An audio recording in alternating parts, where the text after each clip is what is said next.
Margaret Hargrove pointed straight at Evelyn's face and said it without blinking. "You have no place here. Go live in the old kitchen, if you dare." Evelyn Brooks had lost her parents, lost her home, and now she was being pushed into a crumbling stone building at the far edge of someone else's ranch, the place where broken things were left to rot.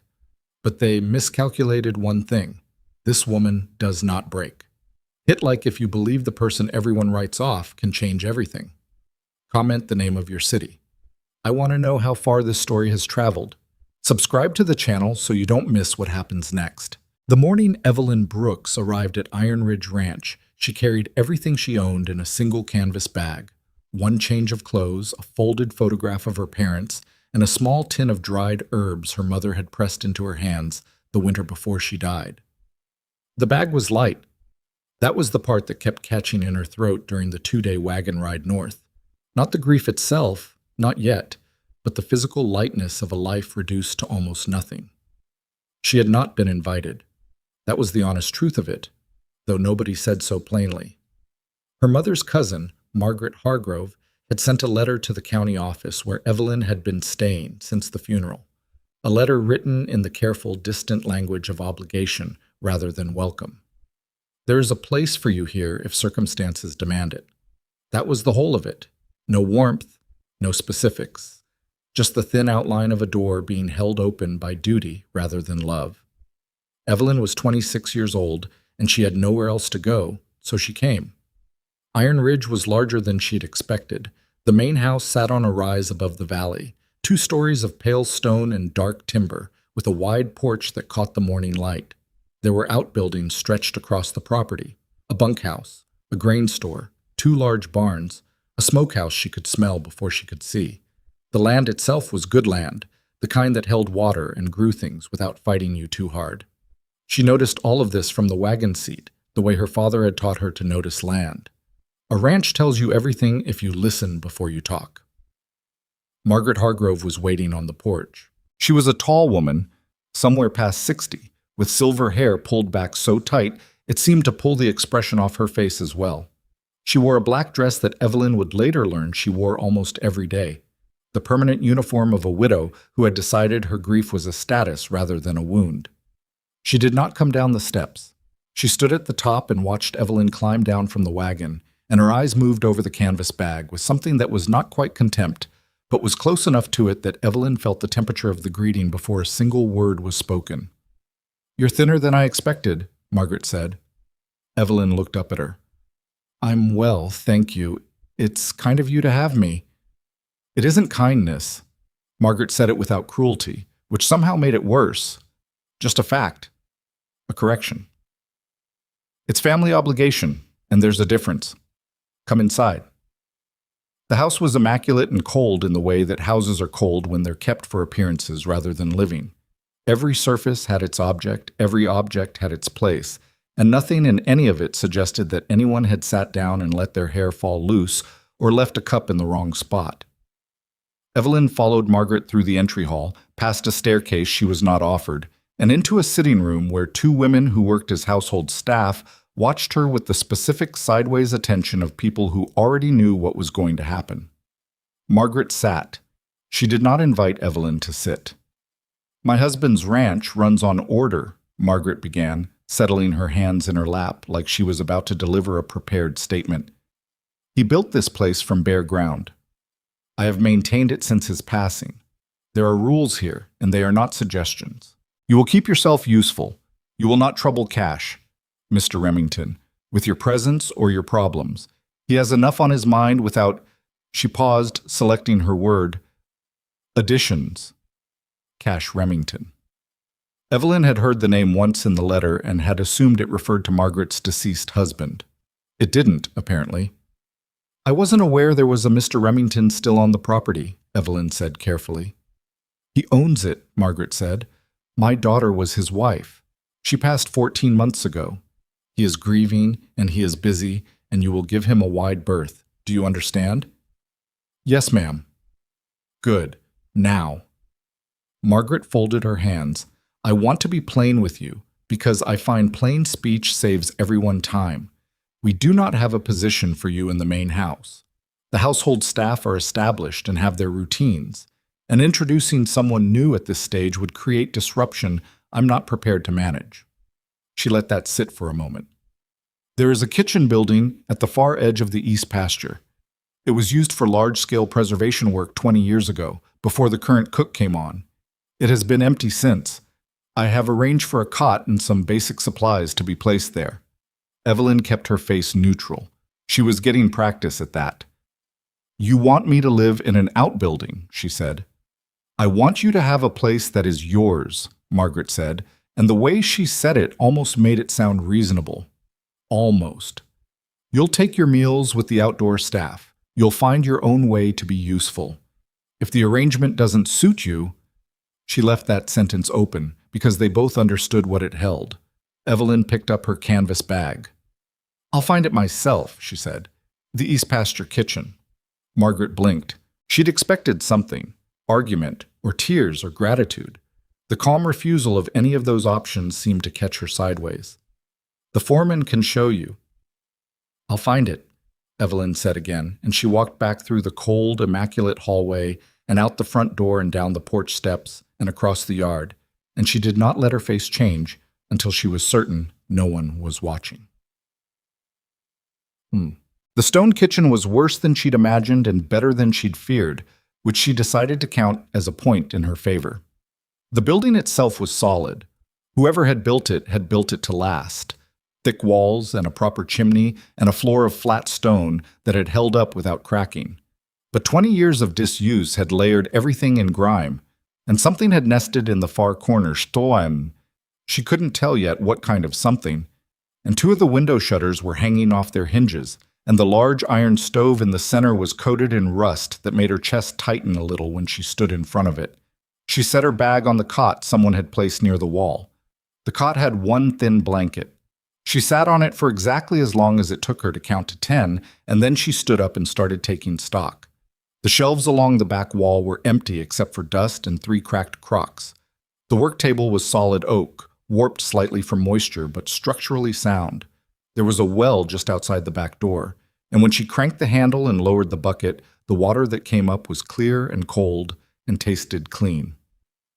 She stood over the well for a long moment, just holding the full bucket, and let herself feel the smallness of that single good thing. All right, she thought, start here. She went back inside and found a rag in her bag. She'd packed 2, out of habit, and started wiping down surfaces.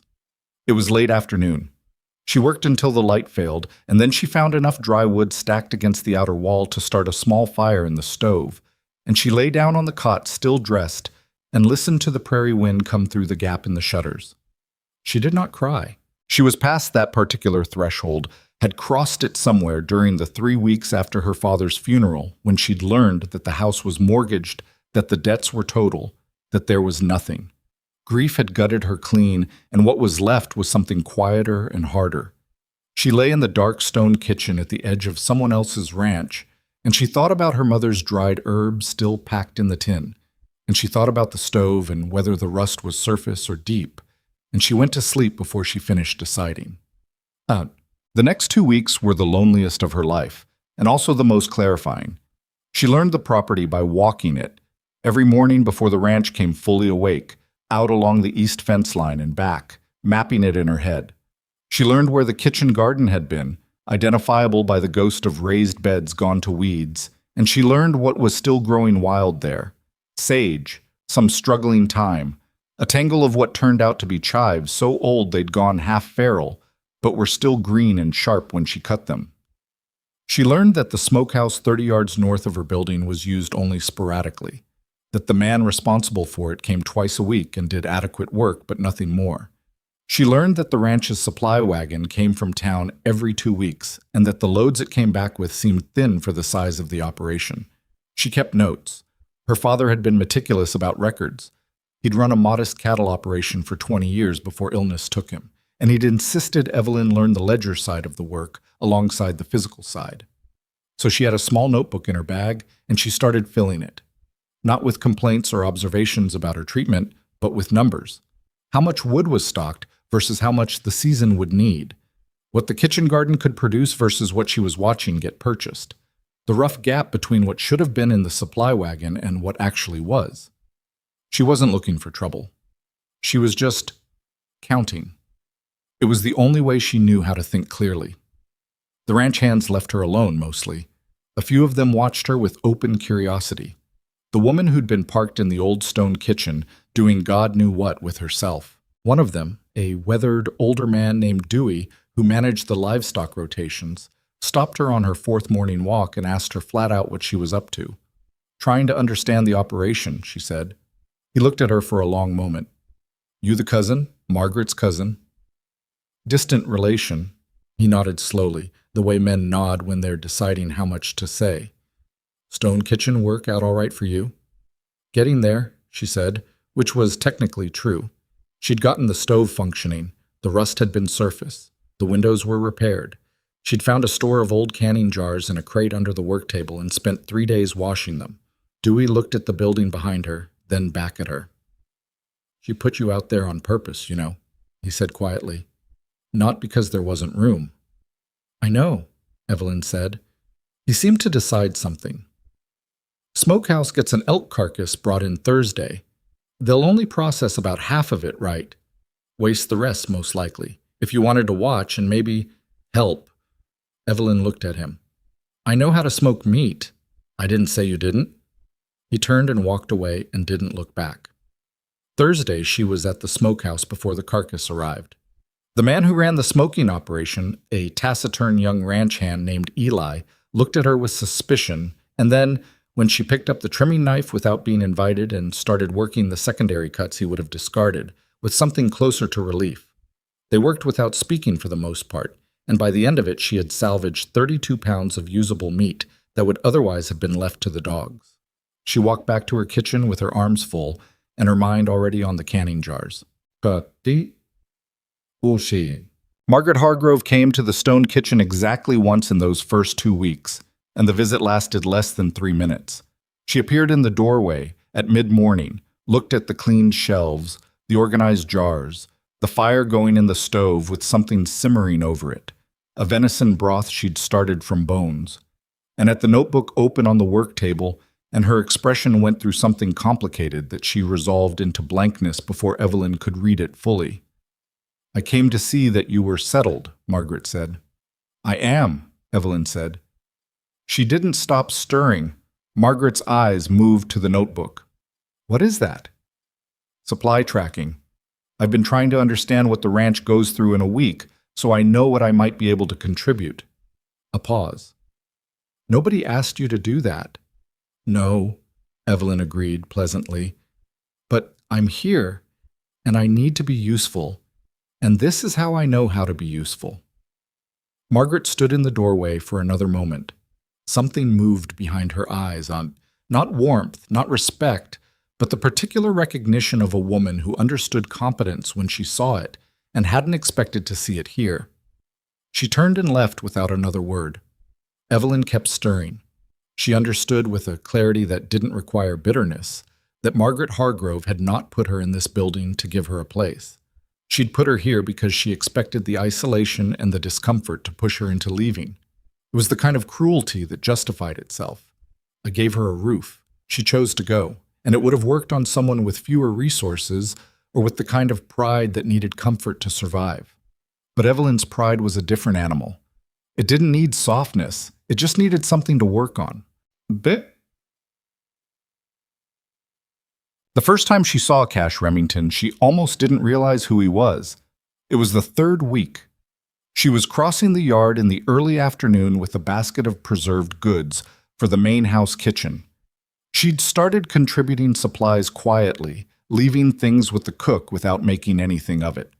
And she passed a man standing at the fence of the near paddock, one boot up on the lower rail, not doing anything in particular except looking at the horses. He had the kind of stillness about him that isn't laziness but is something closer to exhaustion. The stillness of a man who has used up his forward motion and doesn't know yet what's supposed to replace it. She would have kept walking, but one of the horses came to the fence near him and he reached out and put his hand on the animal's nose and said, quietly enough that she almost didn't catch it, "Yeah, I know." She kept walking, But she looked back once, and when she asked Dewey that evening who the man at the paddock fence had been, Dewey looked at her with the expression of a man resetting an assumption. "That was Cash," Dewey said. She thought about the 2 words he'd said to the horse and the weight they carried, and she went back to her notebook and didn't think about it further. But she kept her eyes open. What she saw, over the following week, was a man who moved through his own property like a guest. He was present, she saw him often enough, but removed in a way that went past grief into something more structural. He attended to the immediate demands of the operation when they were placed directly in front of him. He signed what needed signing, made decisions when a decision was absolutely forced. But nobody brought him anything that wasn't urgent, because everyone had learned that the space around him was to be respected, and the person who'd taught them that was Margaret Hargrove. Evelyn started to understand the shape of things. Margaret was not running the ranch with malice exactly. She was running it with the conviction that her way was the only viable way, and that Cash's grief entitled her to step into the vacuum he'd left. The trouble was that the men she'd placed in authority, the head overseer, a heavy-set man named Aldrich, who wore his position loudly and managed his paperwork quietly, were not good at their jobs in ways that didn't show immediately, but accumulated. Supplies that were ordered weren't arriving in full. Feed ratios for the livestock were off. The ranch hands whispered about it around the edges, but nobody with authority was listening, because the person with authority was Margaret, and Aldrich reported to her, and she believed what he told her. Evelyn could see all of this from the outside, which was the one advantage her position had given her. She added a second notebook.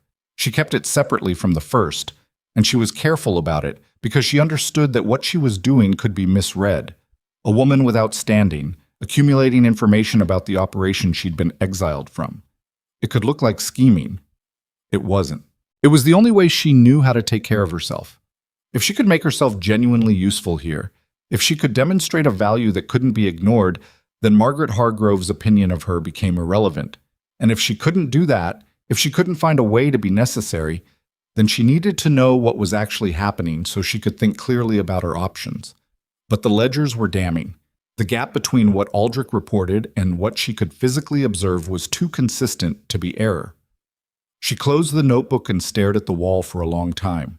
Then she started preserving the fall harvest. Not because anyone had asked her to. Nobody had. But there was a glut of late-season produce coming in from the kitchen garden that someone had apparently replanted earlier in the year without planning for what to do with the volume, and it was going to rot. She started with the root vegetables, cold packing them into the cleaned crocks she'd stored under the work table. She moved to the apples. There were 3 trees behind the smokehouse she'd found by smell, and put up 14 jars of preserved apple in spiced brine that her mother had taught her, the kind that would last through a hard winter without losing either structure or flavor. She worked late each night, the stone kitchen lit by a single lamp, steam rising from the canning pot, her hands moving through the repetitive, grounding work of putting things up for a season that didn't care about your circumstances. She thought about her mother while she worked. She thought about her father's ledgers, and his even handwriting, and the way he'd always said that honesty was the only administration that didn't need to explain itself. Dewey started stopping by in the evenings. Not for long, just to see what she was working on, offer an opinion on her brine ratios, tell her what was coming in from the fields the next day. He didn't frame it as help. He framed it as conversation, which was the more dignified version of the same thing, and she appreciated that about him. Cash noticed the smokehouse output went up, Dewey said one evening, leaning in the doorway with his hat in his hands. Evelyn looked up from the jar she was sealing. Did he say something? Not directly, he noticed. That's something for Cash. A pause. He hasn't noticed much lately. She went back to the jar. He lost his wife 14 months ago, and he's let himself get smaller every month since. Dewey turned his hat brim through his fingers. He's a good man, Cash. Or he was. Might be again. But right now he's got Margaret running things, and Aldrich doing what Aldrich does, and nobody putting anything in front of Cash that makes him have to look up. Evelyn set the sealed jar on the shelf with the others, 14 in a row, dark and gleaming. I'm not going to be the one to put something in front of him, she said. That's not my place. Maybe, Dewey said, but your notebook is. She looked at him. I've seen what you're tracking, he said quietly. I'm not the only one who's seen it. There are men on this ranch who have been watching Aldrich for a long time and didn't have anybody to give what they know to." He paused. "They'd give it to you." The fire popped in the stove. She looked at the jars and the notebook on the corner of the work table, and the weight of what he was actually asking her settled over her.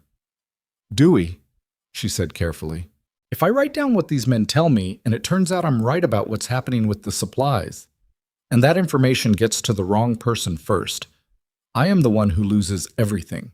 You understand that? I have nothing here. I have a cot and a repaired stove and 12 jars of pickled apple." 14, he said, nodding at the shelf. 14.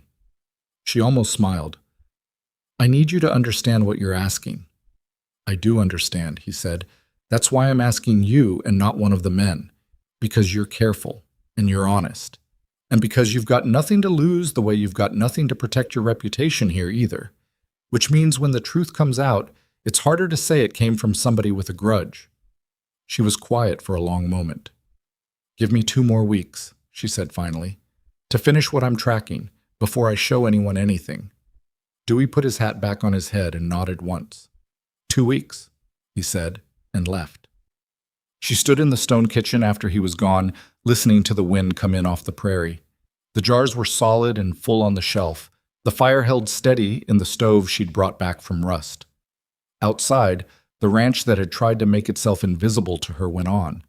Horses settling in the barn, a distant dog barking twice and going quiet, somewhere far off the sound of the creek she hadn't found yet, but could hear on still nights. She picked up the notebook. She opened it to a fresh page. She began to write.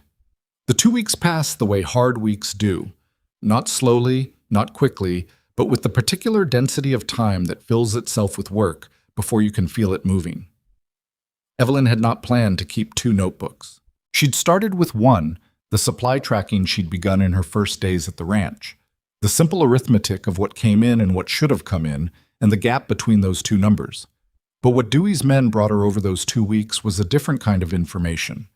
Specific, dated, witnessed. A feed delivery signed off at 40 sacks when 38 arrived. A lumber order for fence repair that was billed twice under different supplier names. A medicine purchase for the cattle that had been marked at 3 times the going rate from a supplier in town that, when one of the older hands had asked around, turned out to be a name nobody recognized. She wrote all of it down carefully, without editorializing, just the numbers and the dates and the names of the men who could confirm what they'd seen. She cross-referenced everything she could cross-reference against the supply wagon manifest she'd been quietly tallying since her first week. She was not a lawyer, she was not an accountant, but she had grown up watching her father run a small operation with nothing to spare, and she understood that theft on a ranch didn't usually announce itself. It came in small, consistent pieces, each one explainable on its own and catastrophic in aggregate. By the end of the second week, she had filled 41 pages. She sat with it for one more night before she did anything. Not because she was afraid. She was, but that wasn't why she waited. She waited because once she handed this to someone, it was no longer hers to control. Whatever happened next would happen without her having any say in it, and she needed to be at peace with that before she moved. She thought about her father, who had always said that the truth was the only thing you could put your name on and walk away from clean. She thought about the 14 jars of preserved apple on the shelf, and the dozen jars of venison broth beside them, and the root vegetables packed in the cold crocks, and the slow, patient accumulation of something real out of the ruins of something abandoned. Then she closed both notebooks and tied them together with a strip of canvas and went to find Dewey. She didn't give them to Dewey directly. That had never been the plan. She gave them to Dewey to give to Cash. What she did not expect was Cash to come to the stone kitchen himself. It was a Thursday morning, 8 days after she'd handed the notebooks over and heard nothing, and she had largely talked herself into believing that nothing was going to happen, that the information had been received and weighed and found to be the observations of a woman with no standing on the property and quietly set aside. She had been angry about that possibility, and then made herself stop being angry about it, because anger at outcomes she couldn't control was a luxury she hadn't earned yet. She was at the work table, working through a batch of dried beans she'd sorted, and was putting up for winter storage when the knock came at the open door. Cash Remington was taller than she'd registered from across the yard. He stood in the doorway of the stone kitchen with both notebooks in his hand and an expression on his face that she couldn't immediately classify. It wasn't anger, and it wasn't the careful blankness she'd seen on him from a distance. It was something more awake than either of those. "You're Evelyn," he said. Not a question. "Yes."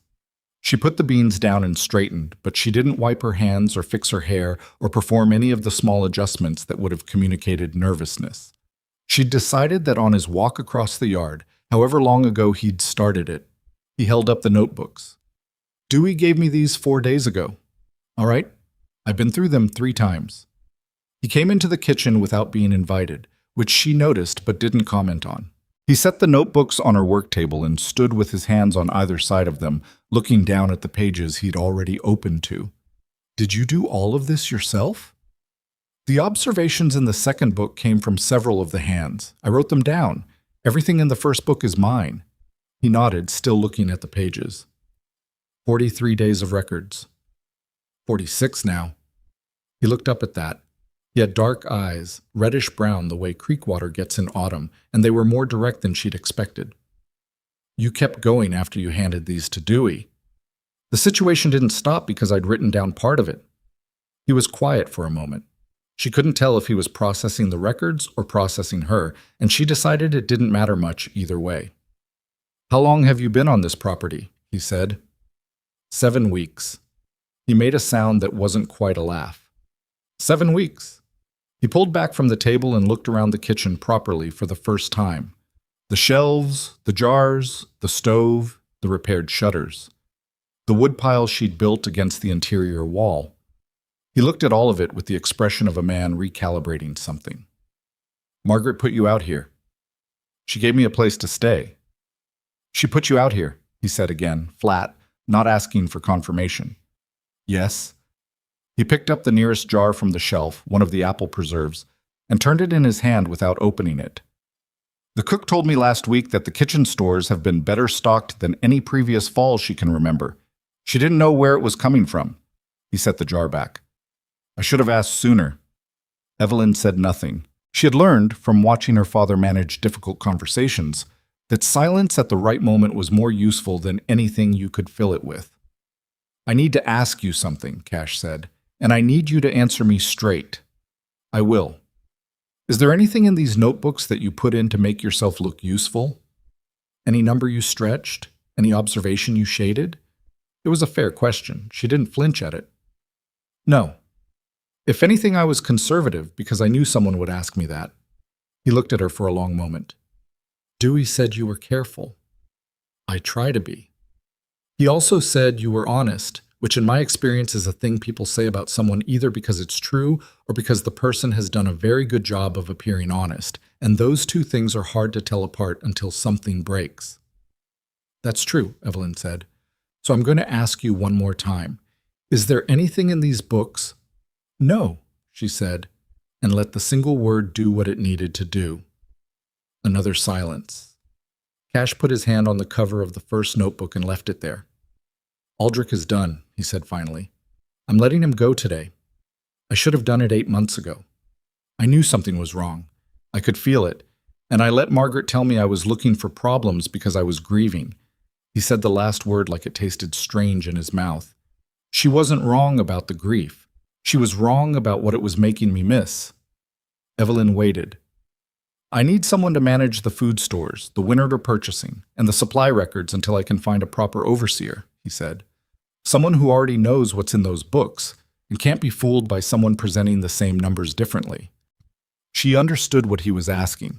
She also understood what it would cost him to ask it, which was not nothing, asking a woman he'd met 4 minutes ago who was living in his outbuilding to take on a function that had been managed badly by a man his mother-in-law had trusted.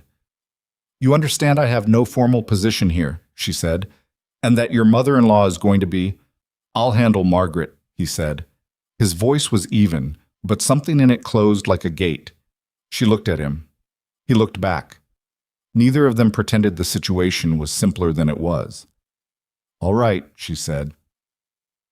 He handled Margaret the way a man handles something he has put off too long. Not badly, but with the slightly imprecise force of someone making a correction that should have been made earlier.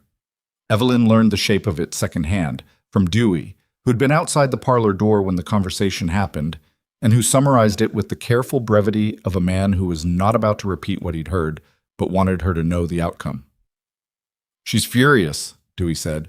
"Took it as a personal insult." "She would," Evelyn said.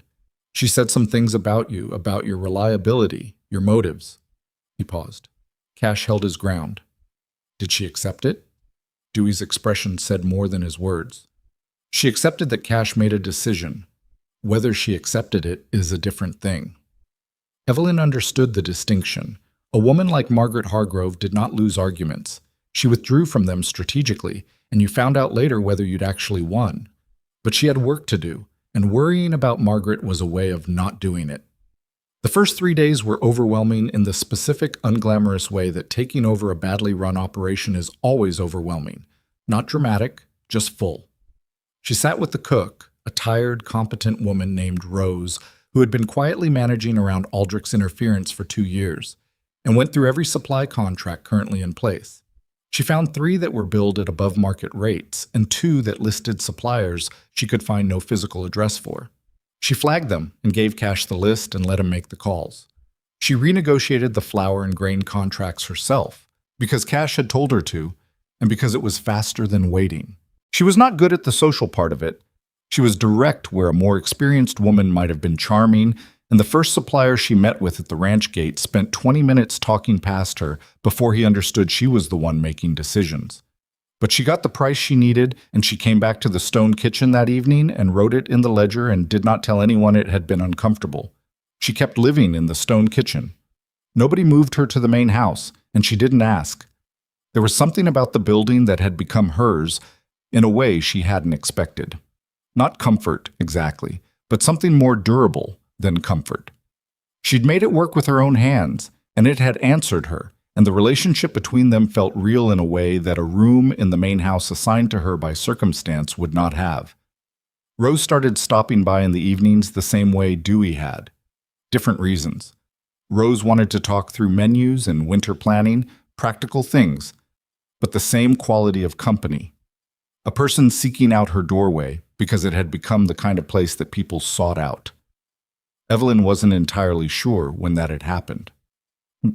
Cash started appearing at the stone kitchen too. Not often, not predictably, but in the way that a man starts walking a new path because it goes somewhere he wants to go, and he hasn't quite admitted to himself yet that it's the destination and not the route. He came the first time with a question about a contract, legitimate, specific, something he needed her to look at. He sat at the end of her work table while she found the relevant page, and he was quiet in the kitchen the way he'd been quiet at the paddock fence. But it was a different kind of quiet, less empty. He came a second time to tell her that the second questionable supplier had been tracked to a man in the next county with a personal arrangement with Aldrich, and he said it standing in her doorway as if he'd been passing and stopped, which they both knew wasn't true because the stone kitchen was not on the way to anything. The third time he came, he sat down without being invited and asked how the winter stores were looking, and they talked for an hour about the property. Not the problems with it, not the books, but the land itself. What it had been before Aldrich got his hands on the accounts. What it could be. He talked about it with a care that she hadn't heard in his voice when he talked about anything else, and she understood watching him that grief had not taken this from him, just covered it. She told him about a dry storage method her father had used for extending root vegetable shelf life through January, and he listened to her the way people listen when they're actually interested and not managing the conversation. And at some point, she looked up and realized it was almost dark outside, and neither of them had noticed. He stood up, picked up his hat. "Thank you," he said, and it was not the perfunctory thank you of a man wrapping up a business meeting. It had weight to it. "For what specifically?" she said. He paused at the door. "For not pretending this is easier than it is. Everyone else around here either pretends or panics. You just work." She looked at him. "It's what I know how to do." He nodded, once, and left. She stood in the kitchen for a moment after he was gone, her hand flat on the work table, not moving.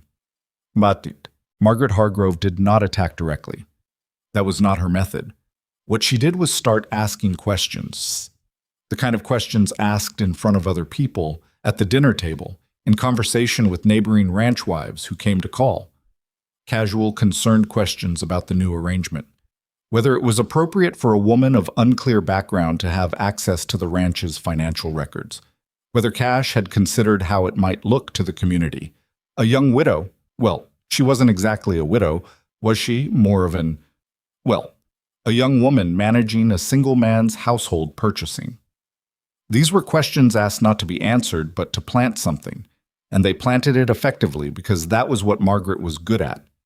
Evelyn heard about it from Rose, who heard it from the kitchen girl who'd been serving when one of those conversations happened.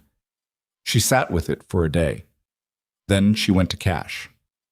She hadn't planned the conversation. She'd thought she would be calmer about it, more strategic, but when she came to the main house and found him in the study going through papers, the words came out more plainly than she'd intended. "Your mother-in-law is telling people in town that my presence here is inappropriate," she said. "I wanted you to know that I'm aware of it, and I wanted to know how you want me to handle it." He set down his pen. He didn't look surprised, which meant he'd already heard. "I don't want you to handle it," he said. "Cash." She used his name without thinking, which she hadn't done before, and neither of them noted it. If I pretend I don't know what she's saying, I look naive. If I respond to it, I look defensive. You need to say something, or this is going to get worse. He looked at her. She could see him turning it over, not the politics of it, but the harder thing underneath the politics, the question of what kind of man he was going to be about this. "I'll talk to her," he said. "What will you say?" A pause. "That your position here is legitimate, and that I won't have it questioned publicly." Another pause, longer. "And that her opinions about how things look are less important to me than the fact that this ranch was being robbed while she was busy telling me how things looked." It was blunt. It was true. She nodded. "For what it's worth," she said, "I don't think she's doing it from cruelty. I think she genuinely believes she's protecting you." Cash was quiet for a moment. "I know," he said. "That's what makes it hard." The talk happened. What Margaret said in response to it, no one told Evelyn, and she didn't ask. What she could observe was that the quality of Margaret's silence changed.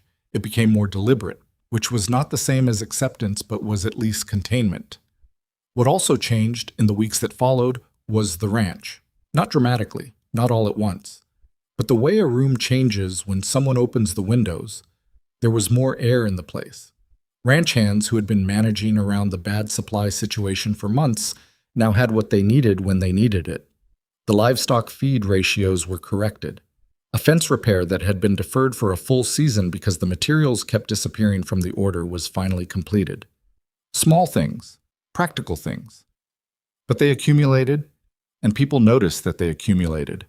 One of the hands, a young man named Porter who'd been working Iron Ridge for 2 years and had the specific, worn patience of someone who'd made peace with dysfunction, stopped Evelyn near the grain store one afternoon and said simply, "The last 3 months have been better." She thanked him. "I'm not trying to pay you a compliment," he said mildly. "I'm just saying it, because I don't think anybody else is going to." She looked at him. "Does it matter who says it?" He considered that. "Probably not," he said, and went back to work. She thought about it anyway, whether things that were true needed to be said, or whether the fact of them was enough. She thought her father would have said the fact was enough. She wasn't entirely sure he was right. It was on a cold November evening, 6 weeks into her new role, that the thing happened which she would think about later as the real beginning. Not of the trouble, but of whatever was coming after it. She was in the stone kitchen, lamp-lit, going through the winter supply projections when Cash appeared in the doorway. Not unusual by then. But he was carrying something. A battered ledger, older than the one she worked with, the cover worn smooth at the corners. "This was my wife's," he said, before she could say anything. "She kept the household accounts for the first 3 years we were married, before she got sick." He set it on the table.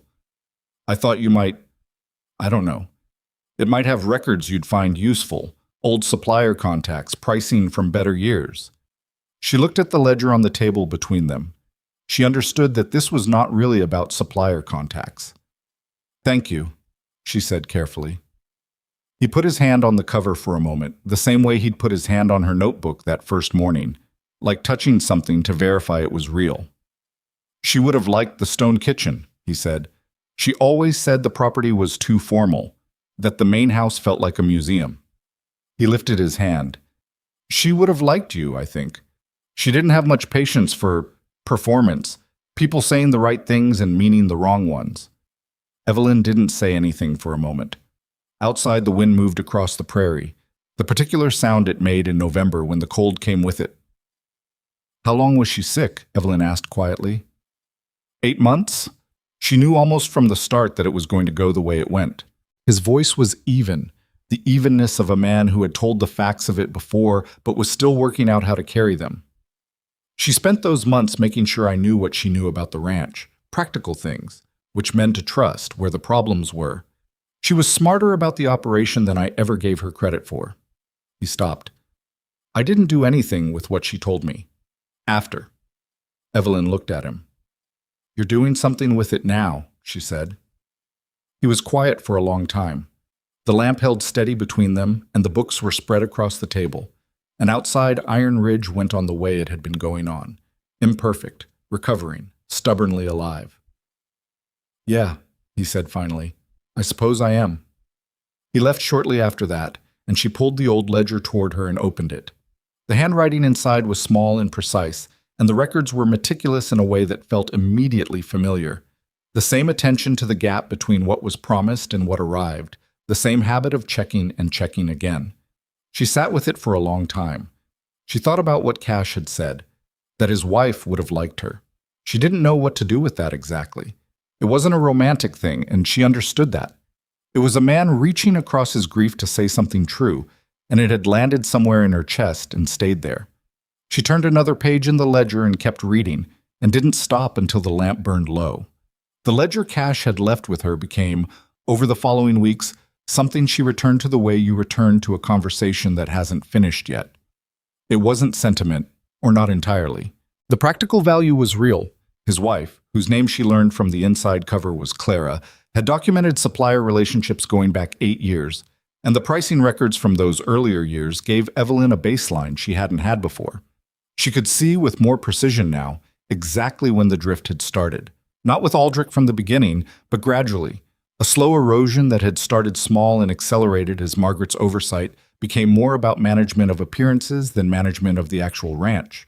But she also read it the way she'd read her father's ledgers after he died, looking for the person inside the numbers.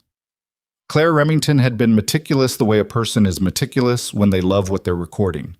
Not anxious, not compulsive, but careful in the way that careful is a form of affection. She'd written notes in the margins sometimes.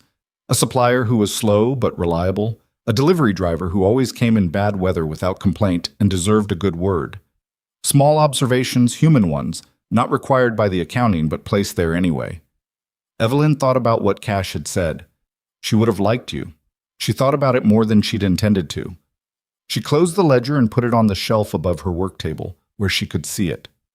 December came in hard. The first real cold arrived in the second week.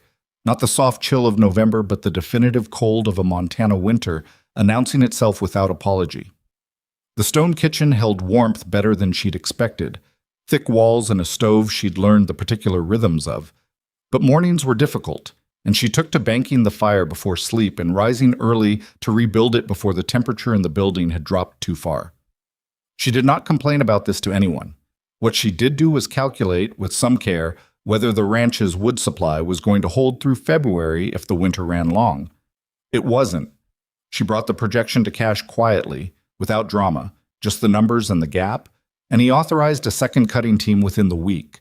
It was the kind of decision that wouldn't be noticed by anyone at the time and would matter enormously in January, and she understood that this was the nature of most of the decisions she was making. Invisible when right, catastrophic when wrong. Iron Ridge was doing better.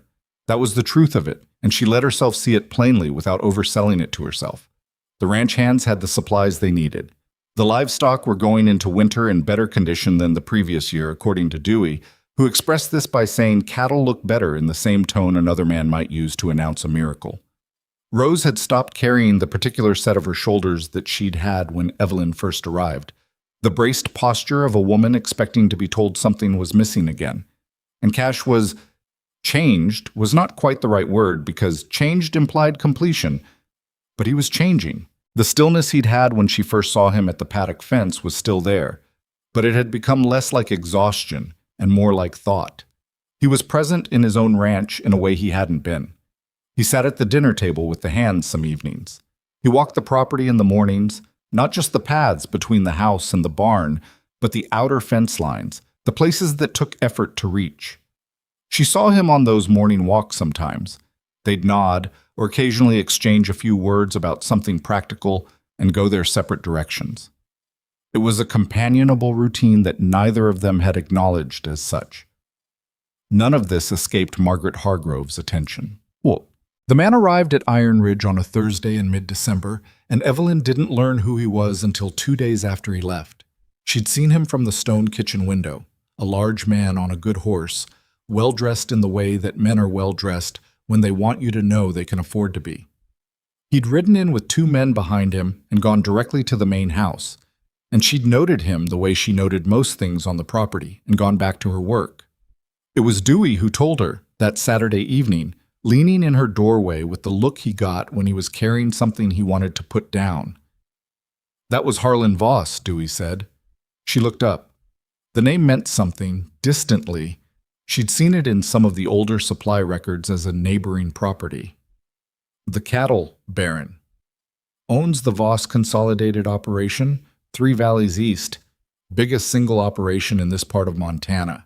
Been trying to buy Iron Ridge for 7 years. Dewey turned his hat brim in his hands, a habit she'd come to read as a signal that what he was about to say was something he'd been deciding whether to say. He and Margaret had a private meeting in the parlor for 2 hours Thursday afternoon. She was quiet for a moment. Did Cash know he was coming? Cash knew Voss came.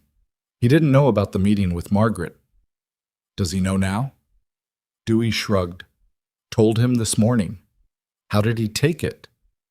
Quiet, Dewey said, which on Cash meant a particular kind of dangerous calm that was not actually calm at all. He didn't say much. Asked a couple questions. Asked me if there was anything else I thought he should know. Dewey looked at her. I told him I thought he should ask you if there was anything in the older records about Voss. She turned to the shelf and pulled down Claire's ledger without being asked. She'd already noticed 2 entries about Voss from 6 years back.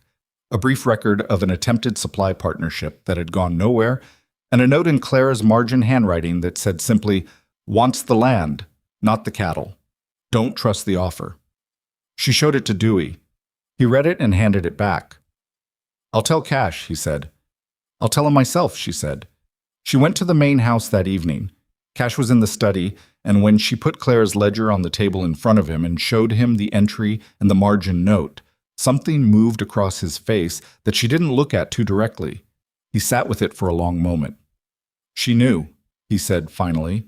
She knew him well enough to write it down, Evelyn said. He closed the ledger. He kept his hand on it. What do you think he and Margaret were discussing? I don't know, she said honestly. But I think if you ask her directly, the answer you get will be the version she's decided is acceptable. Not necessarily the whole of it. He looked at her. You don't trust her. I trust that she loves this ranch and doesn't want to lose it, Evelyn said carefully. I'm less certain that what she thinks protecting it looks like matches what you'd choose. He was quiet for a long time after that. She didn't fill the silence. What? January arrived, and with it the cold that made February look manageable by comparison. The second cutting team's wood supply proved its worth. The livestock came through the first hard freeze better than expected. Evelyn worked, and the ranch held, and for a period of perhaps 3 weeks, things were simply good, in the unglamorous, workmanlike way that things are good when the hard preparation has been done right. She let herself feel it. Not triumph. She'd learned to be cautious about triumph, but something quieter, closer to satisfaction. The kind you feel in your hands and your back and the small of your spine after work that has been done thoroughly and held. She and Cash had fallen into a pattern that neither of them had named. He came to the stone kitchen 2, sometimes 3 evenings a week. They talked about the ranch, mostly, occasionally about other things. He told her once about the land before the house was built, the way he and his father had staked the first corners of it when he was 14, how his father had let him hold one end of the measuring rope and told him that everything worth building started with knowing where the edges were. She told him about the one season her father's operation had nearly failed, when a spring flood had taken out their south pasture and they'd spent 6 months doing what couldn't be done and had come out the other side thinner and more stubborn than before. It was the kind of conversation that happens between people who've stopped performing for each other. She noticed the shift and did nothing about it because there was nothing to do about it. It was just the truth of what was between them, and she'd learned from her earliest weeks at Iron Ridge that the truth of things was more durable than any version you tried to manage it into. What she didn't notice, because she was not in the habit of watching her own back, was Margaret Hargrove watching all of it. The brooch appeared on a Wednesday. She found it on her morning, tucked at the back of the small shelf above her cot where she kept her personal things. The photograph of her parents, the empty tin that had held her mother's herbs, a spare button she'd been meaning to sew back onto her winter coat. It sat among these things as if it had always been there, which it had not. She would have staked her life on that. It was a small oval piece, silver filigree around a deep green stone, the kind of jewelry that wasn't decorative in a casual way but intentional, meaningful, the kind of thing that belonged to a family rather than to a person. She picked it up and turned it over, and her stomach went cold before her mind caught up to why. She stood there for a long moment, holding it. Then she put it back exactly where she'd found it, went to the work table, and sat down. She sat there for perhaps 20 minutes, not moving, running through the possibilities. She had not taken it. She had never seen it before in her life. Someone had placed it there, on the shelf above her cot, among her most personal belongings, in a location that was not accessible by accident.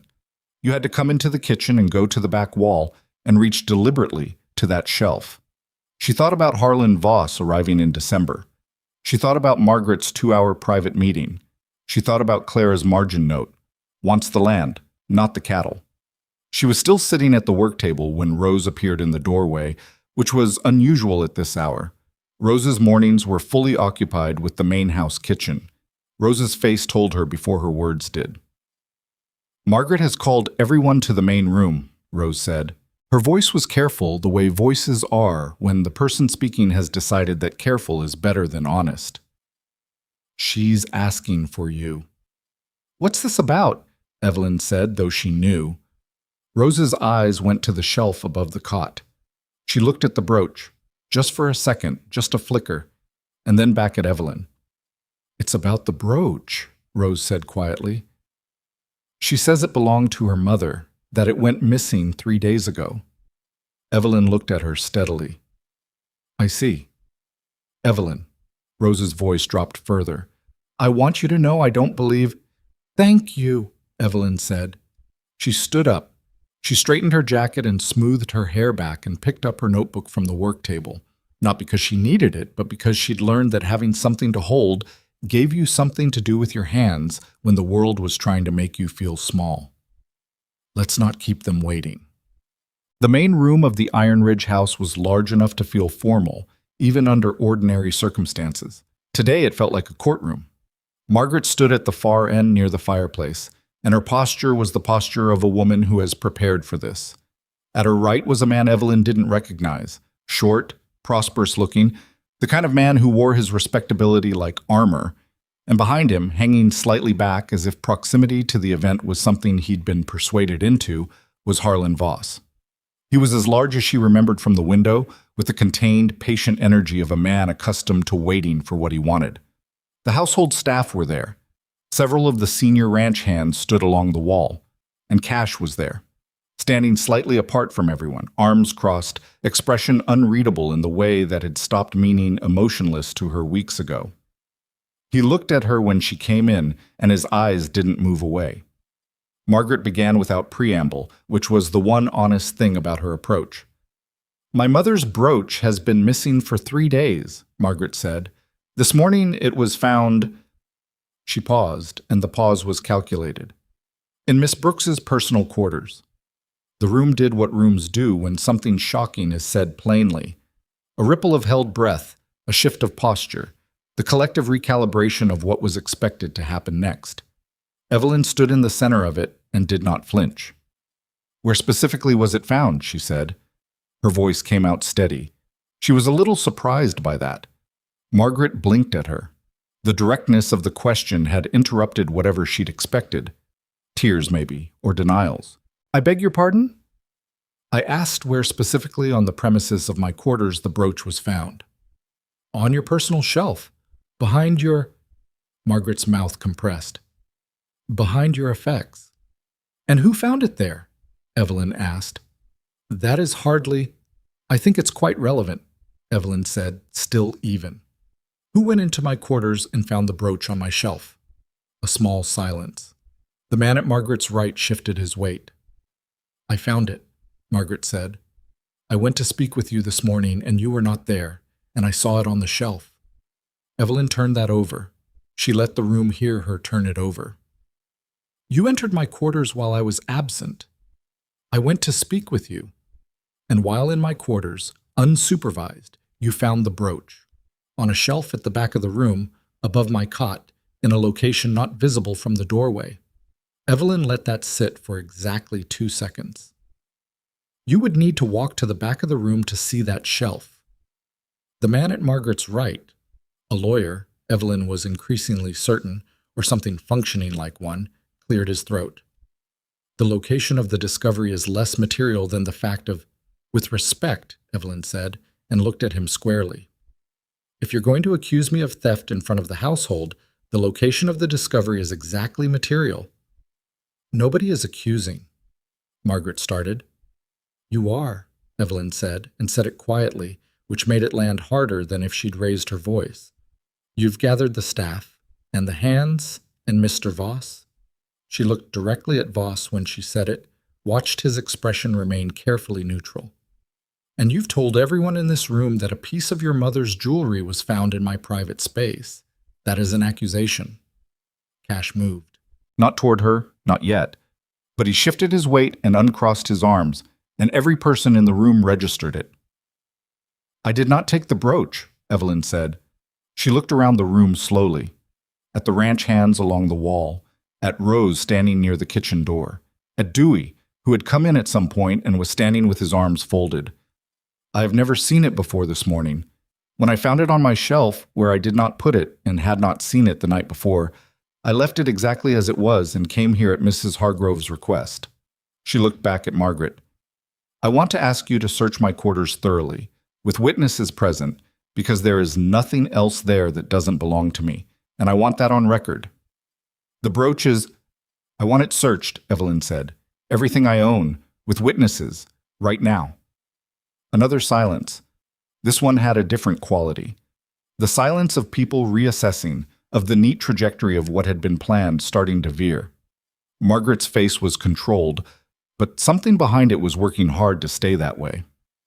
"That won't be necessary. The evidence is clear." "Then the search won't take long," Evelyn said. It was Cash who spoke from across the room, in a voice that didn't rise but cut through the space like a hand parting tall grass. "Let her be searched," he said.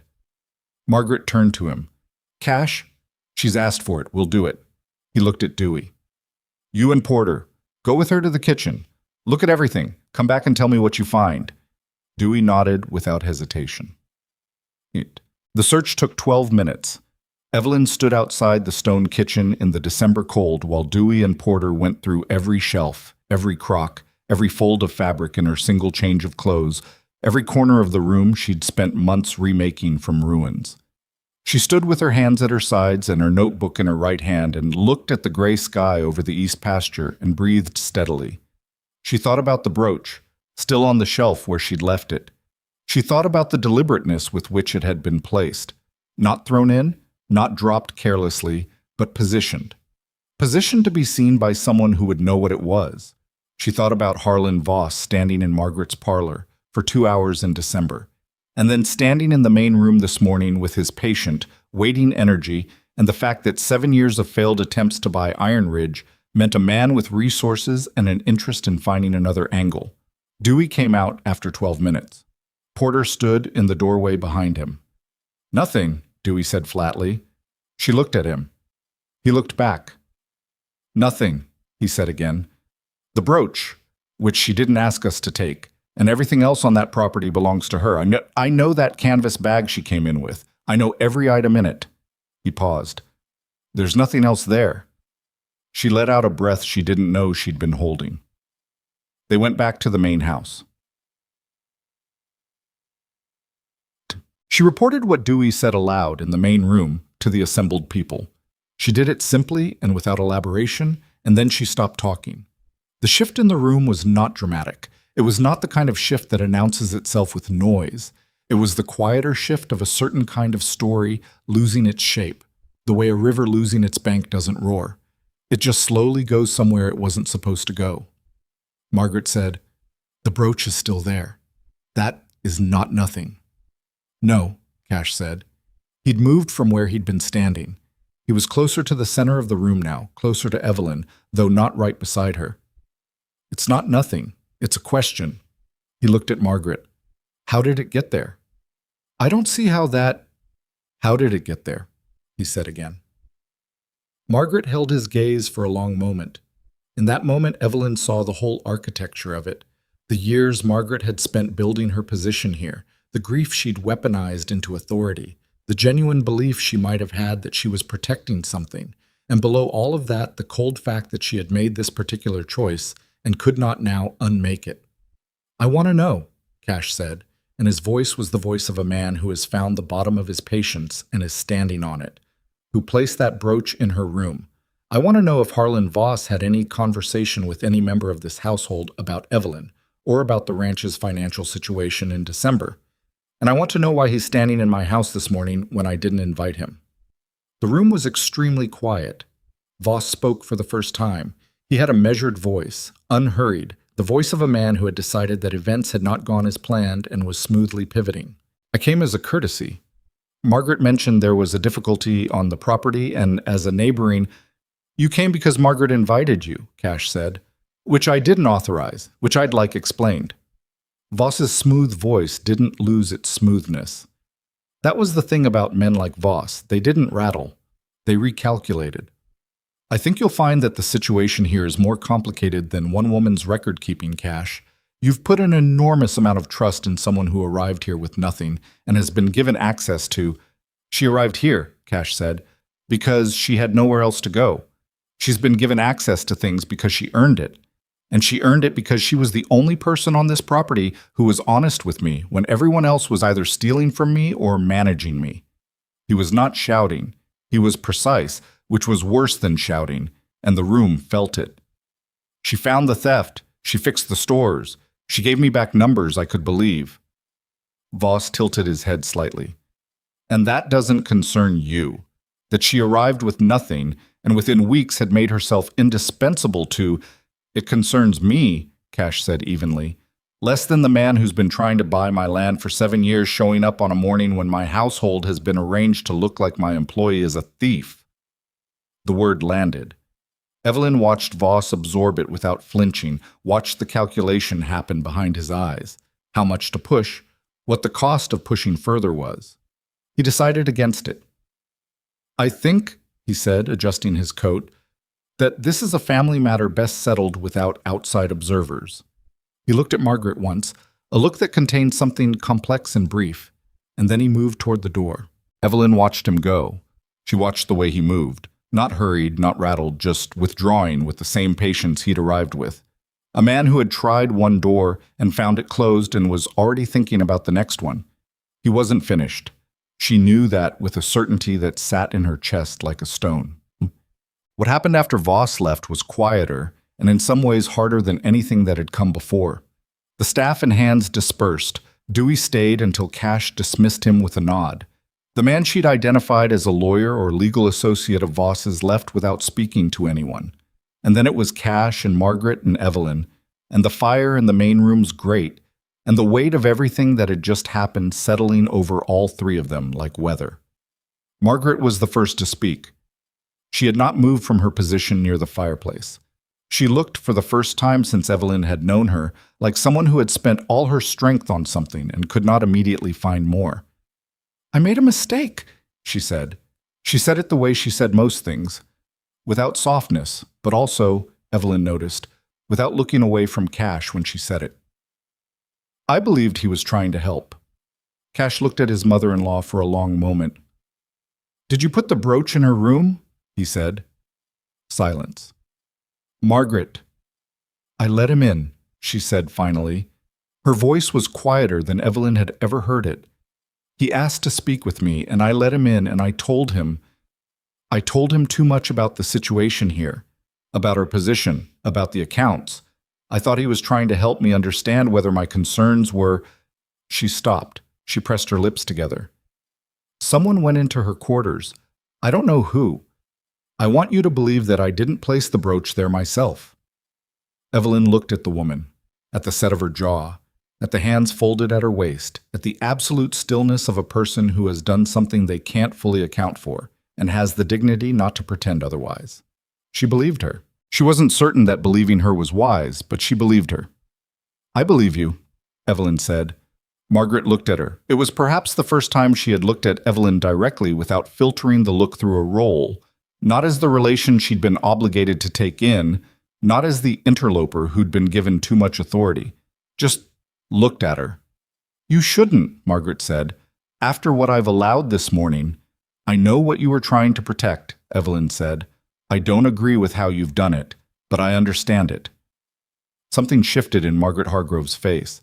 Not warmth, not yet, and maybe not ever, but something that was the beginning of a different kind of recognition, the recognition of one woman by another, across a distance that had not yet closed but had at least been measured.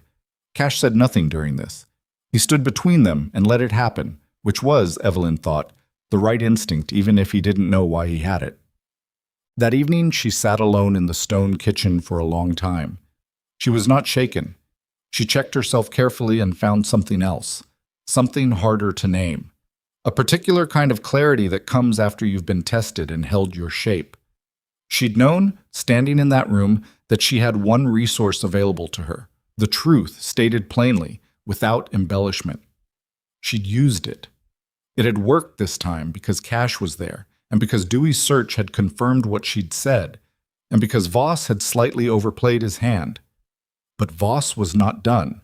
She knew that the way you know weather coming in, not from visible evidence, but from something in the quality of the air. She opened her second notebook, not the ranch records, the other one, the one she kept for herself, and wrote down everything she could remember about Voss's face during the morning, the precise moment when he'd made the decision to retreat, the look he'd exchanged with Margaret before he left, the way he'd said more complicated than one woman's record-keeping, not angry, not desperate, but probing, testing where the leverage was. She wrote it all down and then looked at it for a while. Then she turned to a fresh page and began, methodically, to think about what the harvest celebration meant. Iron Ridge held an annual gathering in late January. She'd heard it mentioned by the Hands, by Rose, by Cash once in passing. A gathering of neighboring ranches, local merchants, families from the nearby town. A tradition that Cash's father had started and that had continued even through the grief of the past 14 months, because to cancel it would have been to announce a retreat that Cash was not willing to announce. The whole community of the frontier would be there. It was, she realized, the perfect stage for a man who'd just lost a private battle and needed a public one. She didn't share this thought with anyone that night. She filed it carefully and kept it, the way she kept everything she couldn't act on yet. Outside, the January cold came off the prairie in a long, steady wave. The stove held against it. The jars on the shelf held everything she'd preserved through the fall, solid and sealed, ready for what came next.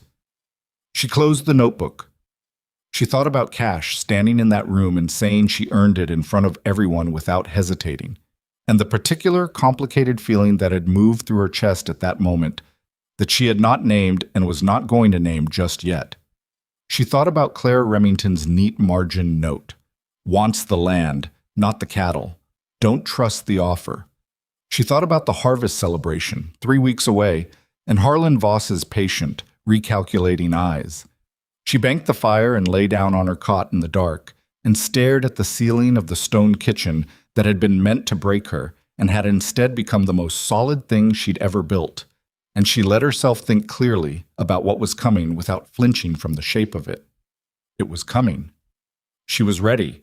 The 3 weeks between the brooch incident and the harvest celebration were the strangest of Evelyn's time at Iron Ridge.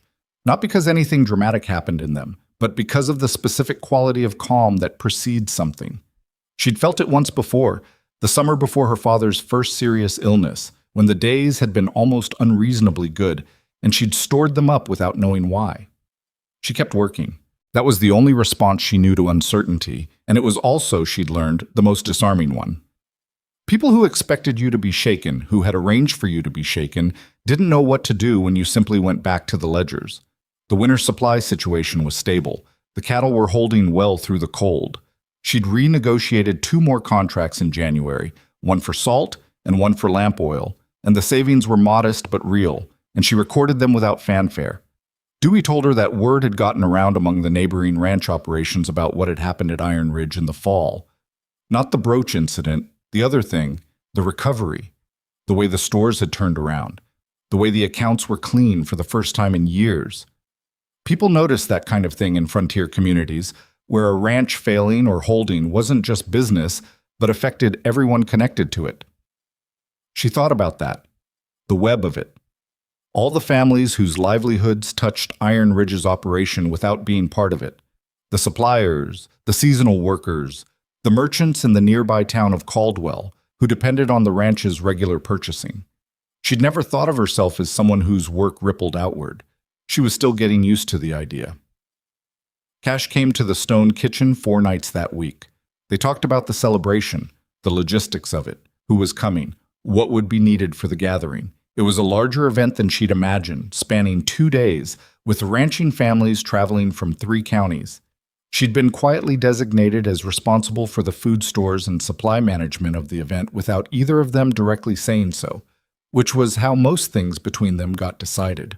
On the last of those evenings, after they'd finished with the practical matters, he sat for a while without filling the silence, and she let him. "Voss will be there," he said finally. "I know. He's been invited every year since my father's time. I can't uninvite him without making it into something it doesn't need to be." "No," she agreed. "He's going to try something," Cash said. It wasn't a question. "Yes." She looked at him. "I've been thinking about what form it takes. He lost the private approach. Whatever he does next will be in front of people. That's his only remaining leverage, making the community doubt you, or doubt the ranch's stability, or doubt me." She paused. "Probably me. I'm the easiest point of entry." Cash looked at her across the table. "You've been preparing for that. I've been making sure every record from the past 5 months is in order and verifiable. Every receipt, every delivery confirmation, every signed manifest. If he wants to question the accounts, I want to be able to answer on the spot." She met his eyes.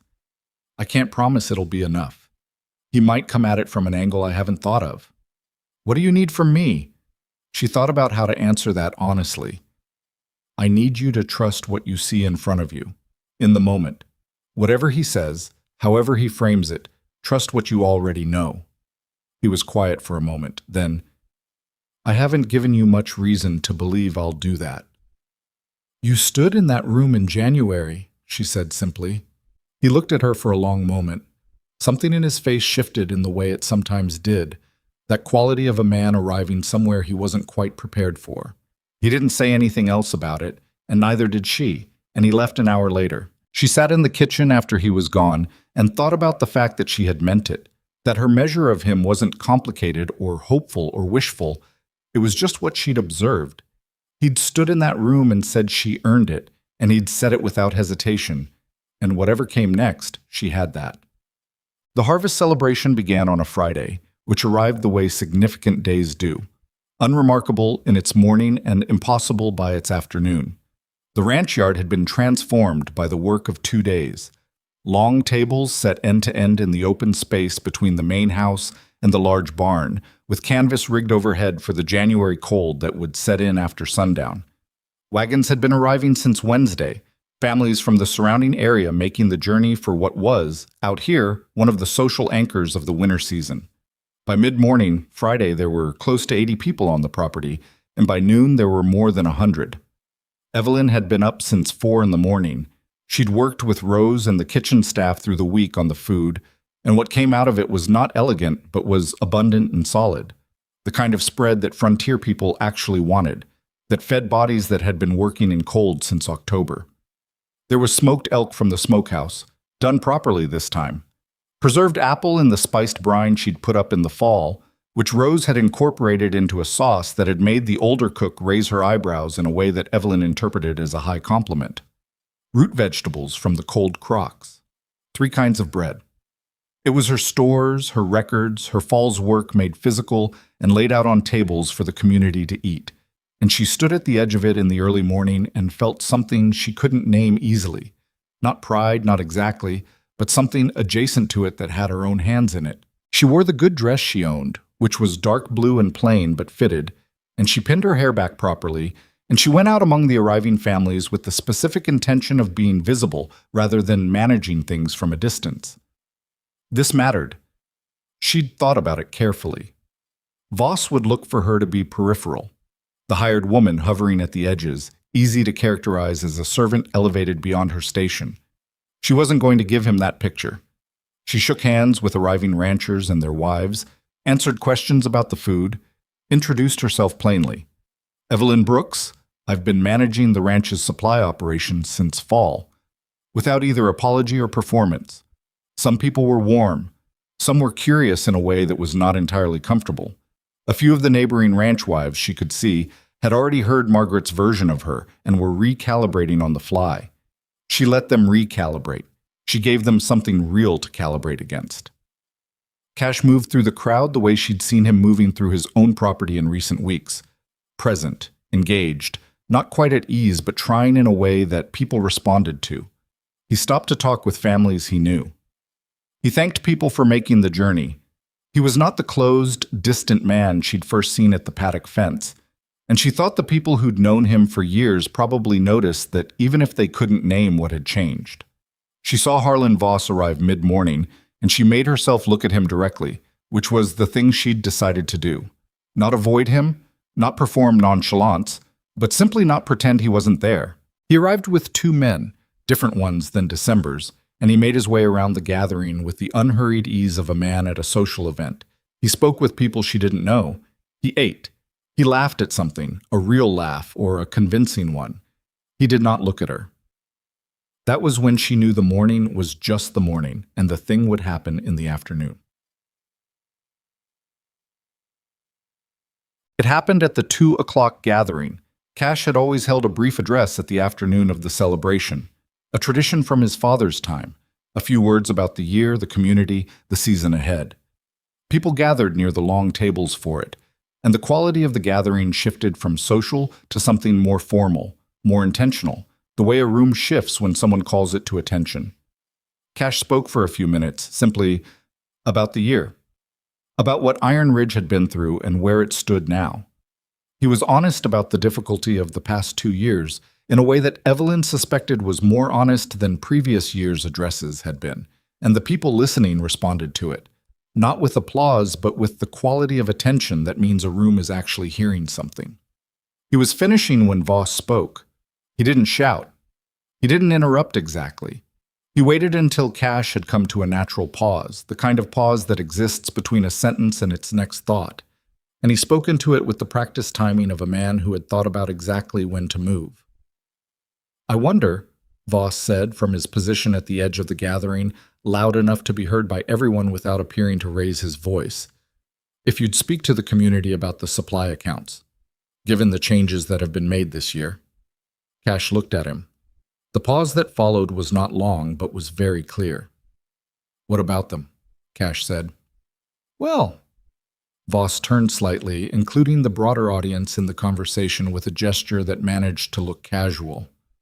"There's been talk, as you know, among the supply merchants, about certain accounts being restructured, payments held, suppliers being let go, you might say. Some of those suppliers have families in this community." He looked around. "I think people have questions about whether Iron Ridge's financial situation is as stable as its new management style suggests." The gathering was extremely quiet. Evelyn stood at the near end of the long tables with her hands at her sides. She had her ledger books.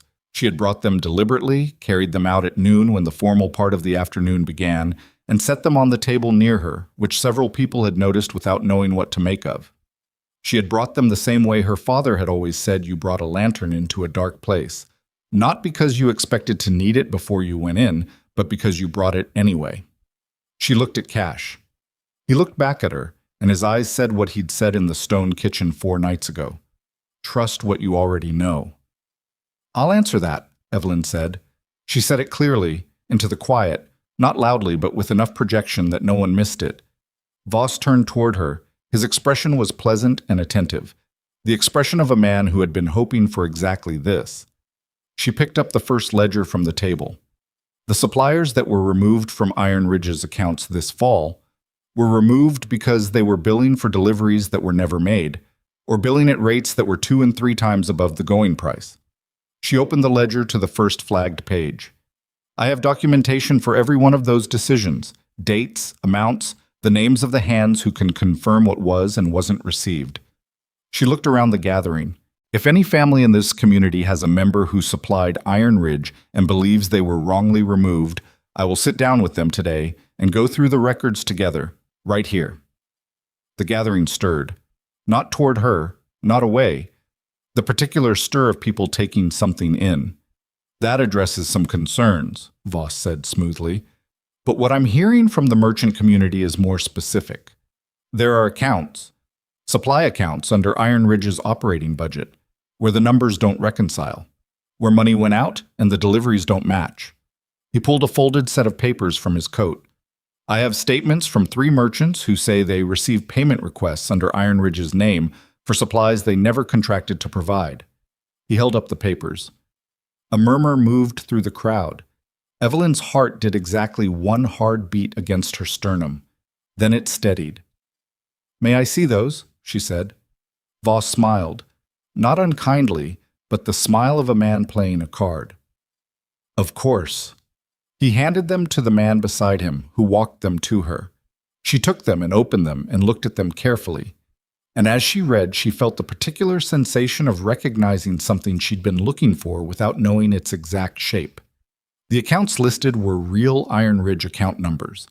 She recognized the format. The transactions listed were dated between October and December. The merchant names were ones she didn't recognize from any of her records. She looked up. These account numbers are correct, she said, and let the murmur that followed settle before she continued. But these transactions aren't in the Iron Ridge ledger. They're not in any version of it. Not the current records, not the records I inherited when I took over the accounts. She held up the papers and her ledger side by side. These are transactions that someone created using Iron Ridge's account numbers and submitted to merchants outside our regular supply chain. She paused. Someone who had access to our account numbers and wanted to create the appearance of fraudulent spending.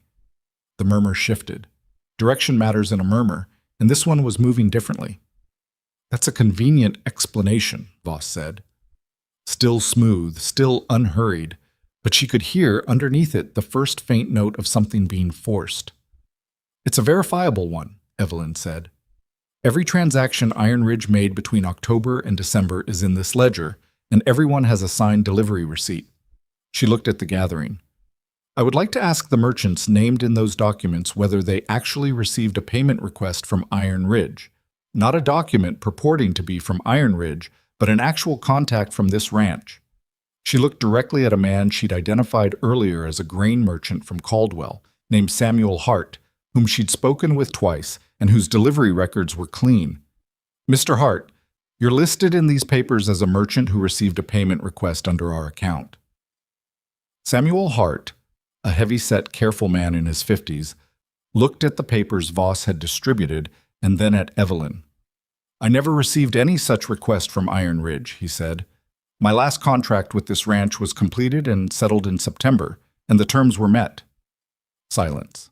Evelyn looked at the second merchant named in the papers, a woman she didn't recognize, standing near the back of the gathering, who had been watching the whole exchange with expression that was not easy to read. Ma'am, are you listed in these documents? The woman looked at Voss, then she looked at Evelyn. Then she said, in a voice that was not entirely steady, I received a request in November, but it didn't come from Iron Ridge directly. It came through a third party, through a man who said he was representing the ranch. The gathering went very still. Did that man give his name? Evelyn asked. The woman hesitated. It doesn't matter, said a voice from the side of the gathering, and the voice belonged to Rose. Everyone looked. Rose had been standing near the food tables, where Evelyn had expected her to stay. She was a small woman, Rose, and when she spoke in public, she spoke with the particular precision of someone who doesn't do it often and chooses the moment deliberately. It doesn't matter what name he gave her, Rose said, because I know who he was. She was looking at Voss when she said it. Not at Evelyn, not at Cash, at Voss. I saw him, the man who came to that merchant in Caldwell.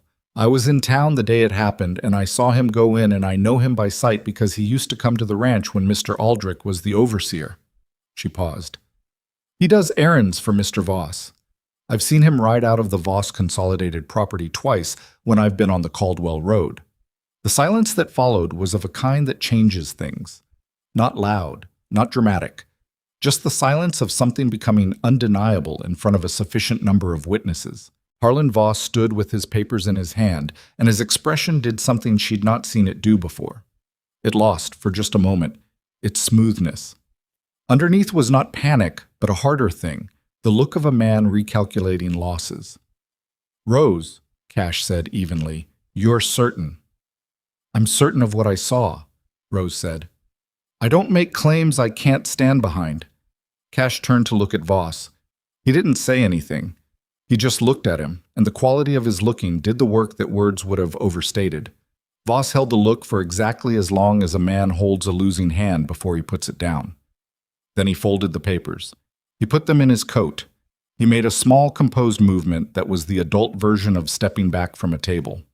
I think, Voss said, there may be some confusion about the provenance of these documents.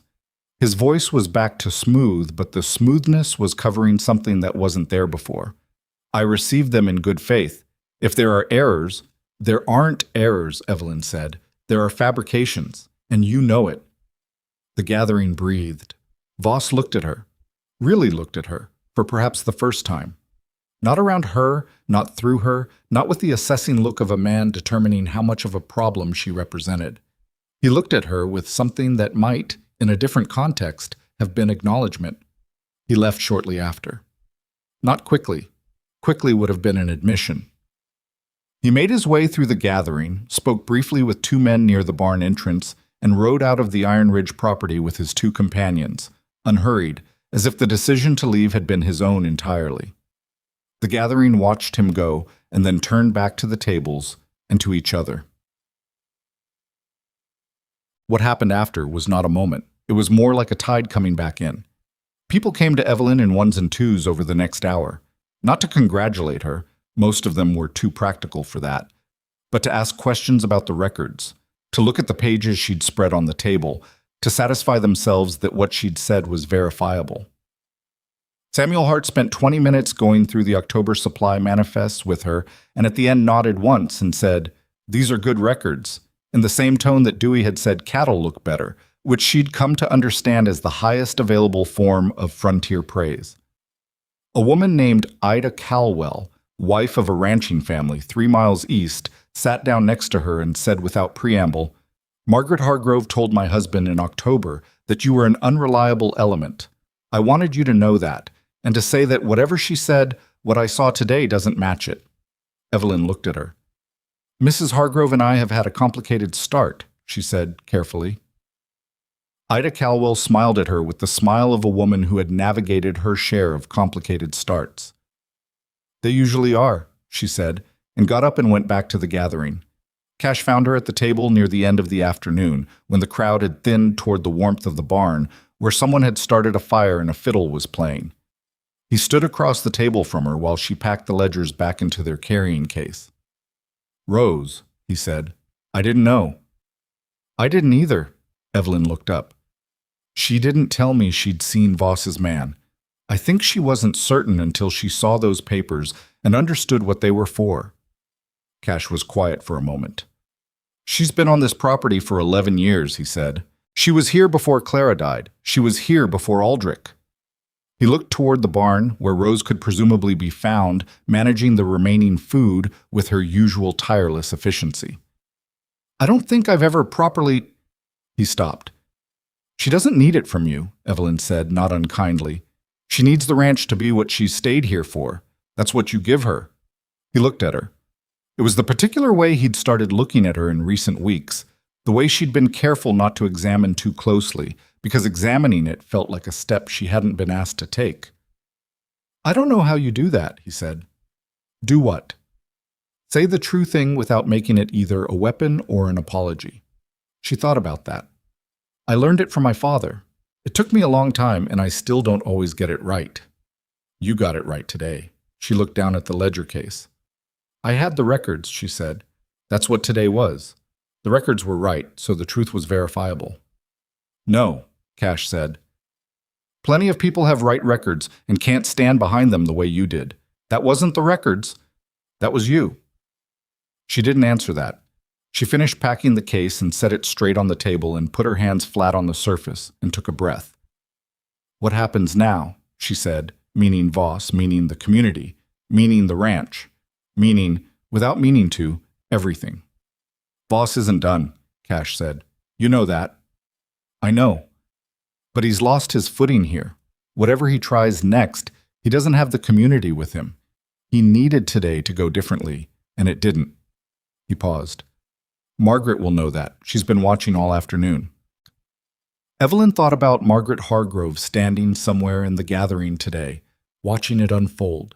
She'd seen her once, from across the yard, standing with two of the neighboring ranch wives with an expression that Evelyn couldn't read from a distance, but that looked like something other than victory. Is she all right? Evelyn asked, and surprised herself by meaning it. Cash looked at her for a moment. She's Margaret, he said. She'll determine what all right looks like, and then she'll be it. But his voice when he said it was not dismissive. It was the voice of a man who understood the woman he was talking about and had made his peace with the understanding. The fiddle in the barn changed tempo, something livelier, and children's voices rose with it. The afternoon was going toward evening, the way good days earn the right to, slowly, without hurry, full of the particular warmth of people who have shared something real. She found the moment she'd been most afraid of not in any confrontation or public scene, but in a quiet half-hour later that evening when most of the gathering had moved inside and she was at the edge of the yard, her coat pulled close, looking out at the east pasture and the dark shape of the stone kitchen at its far edge. Margaret Hargrove came to stand beside her. They stood in silence for a moment. The cold was real now, the proper January cold that came in after sundown, and their breath made small visible shapes in front of them. I've been wrong about a number of things, Margaret said. She said it the way she said most things, without decorating it, just the bare statement. Evelyn looked out at the stone kitchen. I haven't always made it easy to be right about me, she said, which was true. She knew she was difficult to read, that her steadiness could look like coldness to people who expected a different kind of response to hardship. You made it easier than you needed to, Margaret said. This morning, when you said you believed me. I did believe you. A long pause. The fiddle from the barn reached them faintly. My daughter loved that ranch more than anything, Margaret said. More than the house or the position or any of the things I thought she should want. She used to walk the property at night sometimes, when she couldn't sleep. Just walk it. A pause. I've been trying to protect what she built. I think I've been protecting it in ways she would not have recognized. Evelyn said nothing. There was nothing to say that wouldn't make the moment smaller than it was. She would have found you useful, Margaret said. And then, a beat later, with something that was the first unguarded thing Evelyn had ever heard from her. She would have liked you. It was what Cash had said. The same words. And yet it landed differently now, from this woman, in the dark, with everything the day had been between them. Thank you, Evelyn said quietly. Margaret nodded once, the kind of nod that closes something rather than opens it, and turned and went back toward the main house. Evelyn stood alone at the edge of the yard and looked out at the east pasture and the building at its far edge and felt the full, complicated weight of where she'd arrived and how she'd gotten there, and what it had cost and what it had given back. Inside the barn, the fiddle played on. The morning after the harvest celebration, Iron Ridge was quiet in the way that a place is quiet after it has held something large. Not empty, but settled. The tables were cleared, the canvas rigged overhead had been taken down before the worst of the night cold came in, and the yard had returned to itself, just the frozen ground and the pale winter light coming in low from the east. Evelyn was up before it was fully light. Habit, and also the particular restlessness that follows a day in which you have used everything you have. She banked up the stove in the stone kitchen and stood in front of it with her hands wrapped around a tin cup of coffee and thought, without urgency, about what came next. Voss. That was what came next, or rather what was still coming, because she'd meant what she said to Cash. A man like Harlan Voss didn't lose a public confrontation and go home and revise his opinion of himself. He went home and revised his approach. The question was not whether there would be another move, but when, and whether she could stay far enough ahead of it to matter. She pulled out the notebook, the second one, the one she kept for herself, and looked at what she'd written in the days before the celebration. Her notes on Voss's face, his timing, the way he'd structured his approach at the gathering. She read it the way you read your own writing after some time has passed, to see if it still holds. It did. She added 3 lines about what she'd observed at the end, the exact moment when he'd folded the papers and put them back in his coat, and the look he'd given her before he turned to leave. Not rage, not humiliation exactly. The look of a man who has found the boundary of what a particular strategy can do and is now thinking about strategy in a different register. She closed the notebook. She was going to need to be proactive this time, not reactive. Waiting for whatever he built next was not a position she wanted to defend from. But Cash came to the stone kitchen mid-morning, which was not unusual, except that he came without a specific question about the accounts or a contract to review, which was slightly unusual, and he came with his hat already in his hand before he'd knocked on the doorframe, which told her something about the quality of his intention even before he spoke. "I want to deal with Voss directly," he said. She looked at him. "What does that mean?" "I want to meet with him, with legal counsel.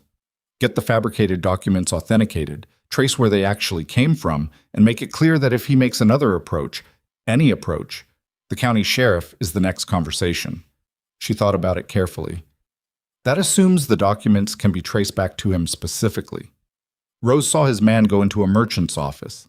That's a witness to a visit, not to what was said or contracted. "I know." He sat down at the end of her work table without being invited, which he had stopped doing weeks ago, and she had stopped noticing even longer ago. "But I have a lawyer in Billings I've used since my father's time. He's good, and I think if we put what we have in front of a county judge, the fabricated accounts, Rose's testimony, the pattern of Voss's interest in this property, we get an injunction that at minimum slows him down and at maximum ends it." She considered this. It was a sound instinct, but instincts needed examining. If it goes to a formal proceeding, it becomes public record. Everything about Iron Ridge's financial situation these past 2 years, Aldrich, the accounts, what was stolen, all of it. "I know," he said again. That might be exactly what he wants.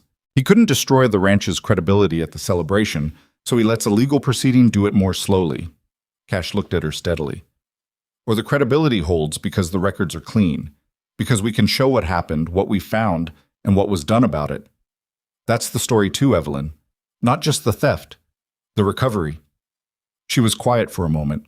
Outside, the winter sun was making its low, winter-angled pass across the east pasture and throwing long shadows from the fence posts. He was right. She knew he was right, and she also knew that she'd been thinking about the situation the way she'd been thinking about everything since she arrived at Iron Ridge. Defensively, finding the vulnerabilities, shoring up gaps. It was a habit that had served her. But there was a difference between defense and retreat, and she needed to remember it. "All right," she said, "legal counsel, but I want to be in that meeting." He didn't hesitate. "I assumed you would be." She looked at him for a moment. A year ago, or even 6 months ago, that single sentence, the way he said it, would have been enough to undo her composure. It still did something to it. She just didn't let it show. "I'll prepare everything we have," she said. The full documentation trail from October.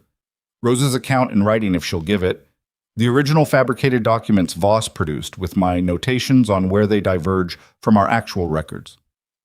Good. He turned his hat in his hands once and then set it on the table, which he did sometimes when he was going to stay a while. There's something else. She waited. Margaret came to me this morning, he said. Early, before the house was properly awake. He looked down at his hat on the table. She told me she wanted to resign her position here. Her supervisory position, she called it.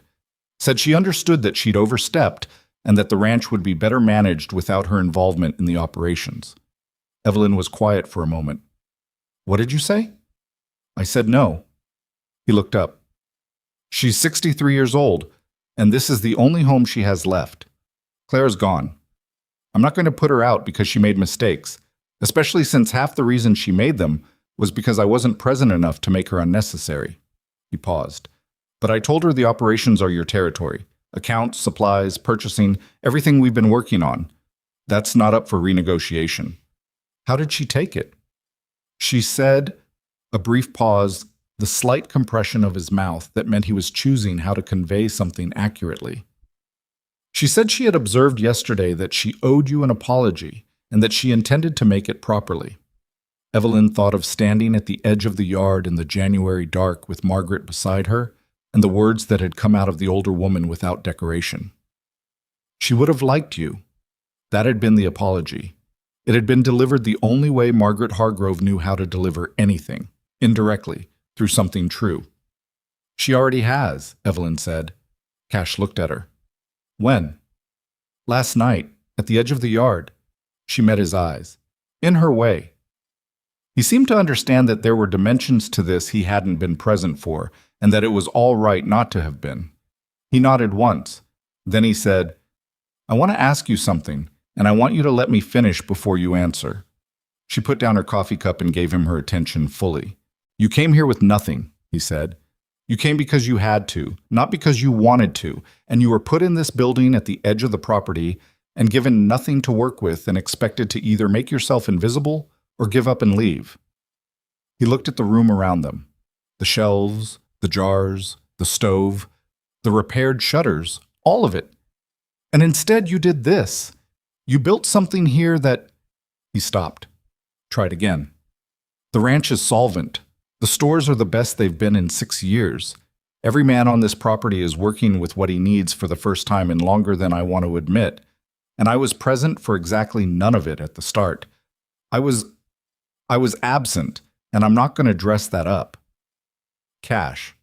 Let me finish, he said. She stopped. I've been thinking about what I want to say to you for about 3 weeks, he said, which is longer than I've spent thinking about anything in the past 14 months that wasn't directly about the ranch. And I keep starting from the wrong place, which is what I want to ask you, when I should start from what I want to tell you. He looked at her. I would like you to stay, not in the capacity you're in, or not only in that capacity. I'm asking you to consider being here as someone with a permanent stake in this property, as a partner, as the person who runs it beside me, not for me. A pause, briefer than the ones before it. As my wife, if you'd consider it. If that isn't something you'd consider, I'd like you to stay anyway, in whatever way makes sense to you, because this place is different because of you and I don't want to lose that. But I wanted to say the whole of what I meant rather than the careful version of it. The stone kitchen was very quiet. Outside the east pasture ran flat and frozen to the fence line, and beyond it the land opened up the way Montana land does, with the particular generosity of a place that has more space than it knows what to do with. She looked at him. She thought about the man she'd first seen at the paddock fence, with his hand on a horse's nose and 2 words offered to an animal because there was no one else to offer them to. She thought about the ledger with Clara's handwriting in it, left on her table without ceremony. She thought about she earned it said in a room full of people without hesitation, and about 4 nights a week at the work table with the lamp between them and the practical conversations that had stopped being entirely about the ranch some time ago, and neither of them had acknowledged it. She thought about the fact that she was 26 years old and had arrived here with a canvas bag and a tin of dried herbs and had turned an abandoned building into the most productive place on the property, and that she had done it without bitterness and without need for applause, and that she would have done it whether or not any of this had followed. She thought about her father, who had always said that you could learn almost everything important about a person by watching them work, and that the second most important thing you could learn was how they handled being wrong. She looked at Cash Remington and thought, he is not a simple man, and he has not made any of this simple, and I am not looking for simple. I need to tell you something first, she said. He waited. I didn't come here hoping for anything, she said.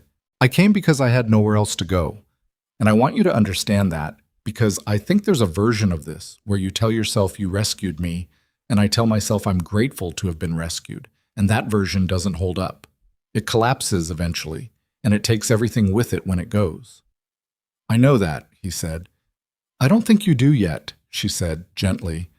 I think you know it in principle. I think you'll need to know it in practice, which is a different thing. And there will be times when I do something you didn't expect or make a decision you don't agree with, and I need to know that those times don't become the thing that defines what we are. He was quiet for a moment. You're saying you're not asking for my permission and you're not going to start. I'm saying I'm not someone you take care of, she said. I take care of myself. I always have. What I'm willing to do is take care of something alongside you, which is a different arrangement entirely. Something in his face settled. Not relief, not surrender. Something more solid. The look of a man recognizing the terms he actually wanted rather than the ones he'd been about to offer. That's the arrangement I'm asking for, he said. Then yes, she said. He looked at her for a moment. Yes. Yes, she said again, plainly. He didn't say anything for a moment. Then he reached across the work table and put his hand over hers, and she let him. And neither of them moved for a moment. It was not a perfect moment. There was coffee going cold and records spread across the table, and outside the winter had 3 more months left in it, and Harlan Voss had not been resolved. And there was 100 things between this morning and whatever future they were agreeing to. But it was a real moment, and real was what she'd learned to value above every other quality. So she stayed in it and let it be what it was. The legal matter with Voss resolved itself over the following 6 weeks, and it resolved not with a dramatic confrontation, but with the particular grinding inevitability of paperwork properly done. The lawyer from Billings, a dry-mannered man named Archibald Foss, who had the energy of someone who had been underestimated his entire career and had turned it into a professional advantage, spent 4 days at Iron Ridge going through every document Evelyn had. He didn't compliment her on her record-keeping. He just worked through it systematically and said, at the end of it, this is thorough, which from him she gathered was as strong a statement as he was prepared to make. The fabricated account documents were submitted to the county courthouse with a formal complaint. Rose gave her account in writing, signed and witnessed, and 2 of the other ranch hands added their own written observations about Aldrich's operation and the supply irregularities they'd witnessed. Samuel Hart, the grain merchant from Caldwell, submitted a statement confirming that no payment request under Iron Ridge's account had been received from the ranch. The woman merchant who had received the fraudulent request, her name was Frances Albright, and she ran a dry goods operation on the Caldwell Main Road, came to Iron Ridge 3 weeks after the celebration and asked to speak with Evelyn directly. She arrived looking like a woman who had made a decision and arrived before she could unmake it. She sat at the work table in the stone kitchen and told Evelyn, without being asked, exactly what Voss's man had told her in November, which was that Iron Ridge was restructuring its accounts and would need emergency supplies billed under new authorization codes, and that the codes he'd given her matched Iron Ridge's legitimate account numbers closely enough that she'd not questioned them. He knew the codes, Frances said. That's what I kept coming back to. He couldn't have known them unless someone at Iron Ridge had given them to him. Someone did, Evelyn said. Aldrich, before he was let go. He and Voss had an arrangement going back further than we knew. Frances looked at her. She was a woman in her 40s, self-made, the kind of person who built something from raw effort and didn't waste time she didn't have. I'm sorry I didn't come forward at the celebration, she said. I wasn't certain what I'd seen amounted to what I thought it did. It does, Evelyn said, and your coming now matters as much. Frances's statement was added to the file. In the end, Voss did not fight the legal proceeding. His lawyer corresponded with Archibald Foss through March, the letters increasingly narrow in scope, conceding ground by degrees in the way that men concede ground when they've decided that the cost of continuing has exceeded what they expect to gain. The county judge issued a formal finding that the fabricated documents had originated outside Iron Ridge's accounting system and had been submitted fraudulently. No criminal charges followed. The evidence of Voss's direct involvement was strong enough to make him cautious, but not airtight enough for a prosecutor to move on. But the civil finding was a matter of public record, and public record in a frontier community was its own kind of verdict. Voss did not come to Iron Ridge again. He sent no further communications. The Voss consolidated operation continued to exist 3 valleys east, and Evelyn had no illusion that a man with his resources and his patience had simply given up on the idea of expansion. But Iron Ridge was no longer the path of least resistance, and men like Harlan Voss moved where the resistance was least. She filed the legal documents in the 3rd ledger she'd started, and moved on. The thing that took longer to resolve, and that mattered more, was Margaret. It wasn't one conversation or one moment. It was a slow correction of distance, like adjusting to a room temperature rather than opening a door. Margaret did not transform. She did not become warm in any uncomplicated way. She remained precise and contained and opinionated, and she and Evelyn disagreed about specific matters of the household with regularity and said so plainly. But she stopped being a wall that Evelyn had to root around. In March, Margaret came to the stone kitchen of her own accord for the 2nd time. The first had been that early observation visit in October, which had ended with tension and left without resolution. This time she arrived in the late afternoon, and she stood in the doorway and looked at the room with an expression that was not the complex, unreadable thing it had been the first time, but was simply tired. The tiredness of a woman who had been carrying something heavy for a long time and had recently put some of it down and was still adjusting to the difference in weight. "Cash told me," Margaret said, "about your arrangement." Evelyn set down what she was working on. "I assumed he would." Margaret came inside and sat, without being invited, in the chair at the end of the work table where Cash always sat. Evelyn noted that and said nothing about it. "Clara chose this man," Margaret said. "I didn't think she'd chosen right when she did it. He was younger than her and rougher, and he had more land than sense in those first years." A pause. "She was right and I was wrong, and I got 20 years of evidence for it." She looked at the work table. "I think she knew how to see people clearly. It was a thing she had." Margaret looked up. "I don't have it. I've known that about myself for most of my life. I see the risks first. I see what can go wrong." A pause. "I saw you wrong." Evelyn held this. She didn't rush to fill it with reassurance. "You didn't see me entirely wrong," she said, eventually. "I was a risk. Someone with nothing, with access to everything you'd built. That's a real risk. The mistake was deciding what I was before watching what I did." Margaret looked at her. "You're being generous." "I'm being accurate," Evelyn said. "There's a difference." The older woman was quiet for a moment. Then she said, "I'd like to attend the wedding, if there is a wedding." "There will be," Evelyn said. "And yes, of course." Margaret nodded. She stood. She moved toward the door, and then she stopped and turned back, and she said, in a voice that was not soft, but was the closest it had been to unguarded, she would have been glad. "Clara, I want you to know that's not something I say easily." "I know," Evelyn said. "That's why it means something." Margaret left. Evelyn turned back to her work and sat with it for a moment. The full, strange weight of being seen by a woman who didn't see easily, and the specific value of that. They were married in April, when the thaw had come to the Montana Valley, and the east pasture was showing the first pale suggestion of new grass. It was not a large wedding. The ranch hands and their families, Rose and her sister who came from Billings for the occasion, Dewey in a clean shirt that he wore with the expression of a man deeply uncomfortable in clean shirts, Ida Caldwell and her husband from 3 miles east, Samuel Hart and his wife from Caldwell, Frances Albright, who came alone and brought a jar of preserved peaches as a gift without explanation, and Margaret Hargrove, who sat in the front and held herself very straight and watched the whole proceeding with the contained private expression of a woman keeping something inside rather than showing it. Evelyn wore the blue dress, the same plain dark blue she'd worn at the harvest celebration, because it was the best she owned and she hadn't replaced it, and she didn't want to replace it because it had been what she was wearing when she stood in front of a gathered community and said the true thing, and it had held. Cash wore his good coat, which she'd never seen before, and looked slightly ill at ease in a way that she found genuinely reassuring. He was not a man performing the occasion. He was a man trying to get through it without doing anything wrong, which was, she thought, the honest version of what most people were trying to do at their weddings. Afterward, there was food, Rose's work, magnificent and abundant, the kind of spread that makes you understand why people cry at weddings without knowing if it's the occasion or the table.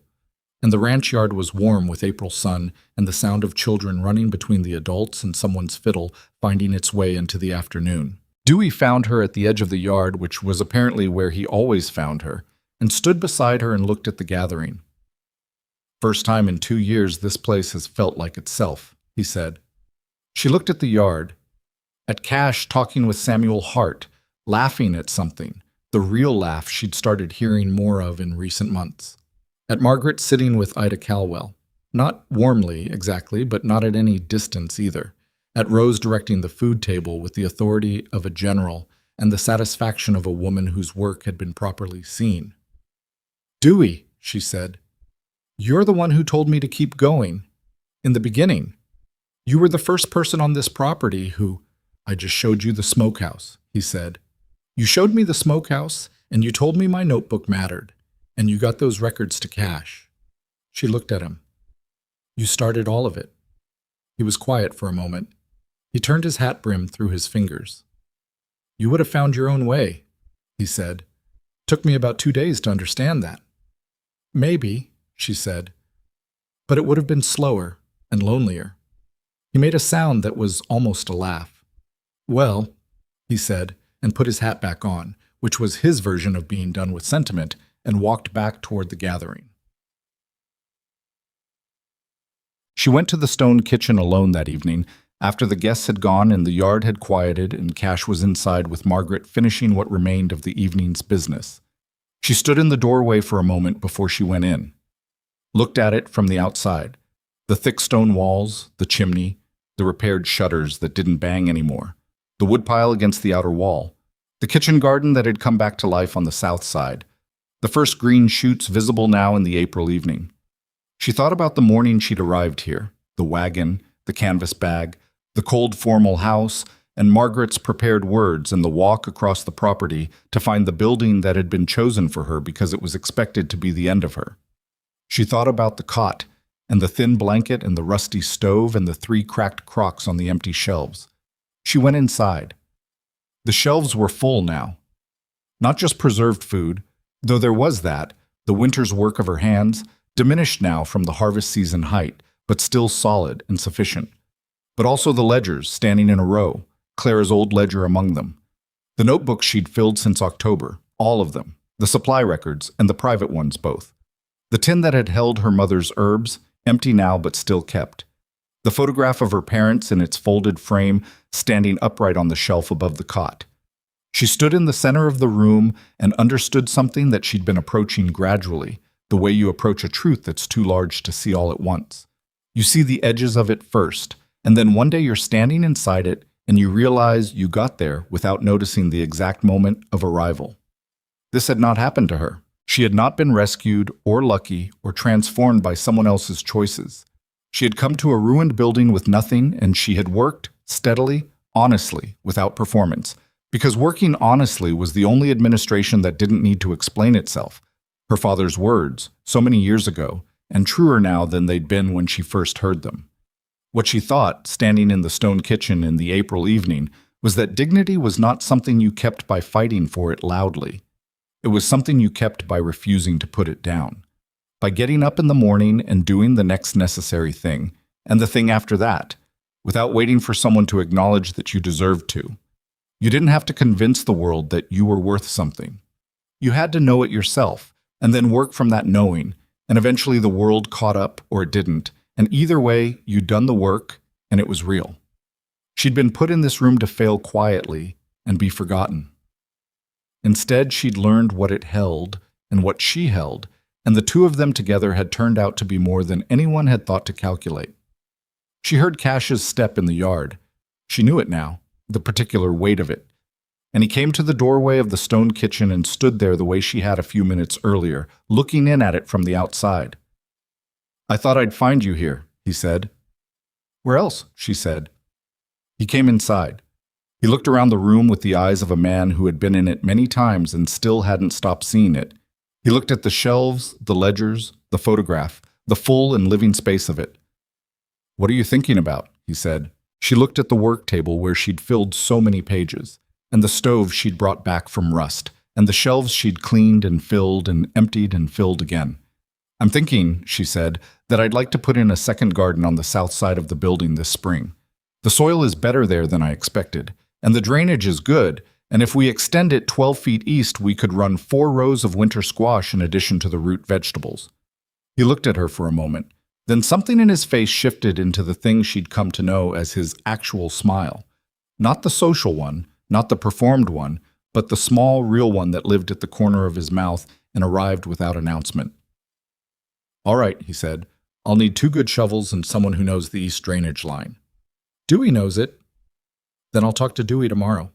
He moved to stand beside her and she let him, and they stood together in the stone kitchen in the April evening and looked at what had been made of a ruined place by a woman who had refused to become one, and what would be made of it next. And the evening came down around them quiet and full and entirely, imperfectly, genuinely theirs.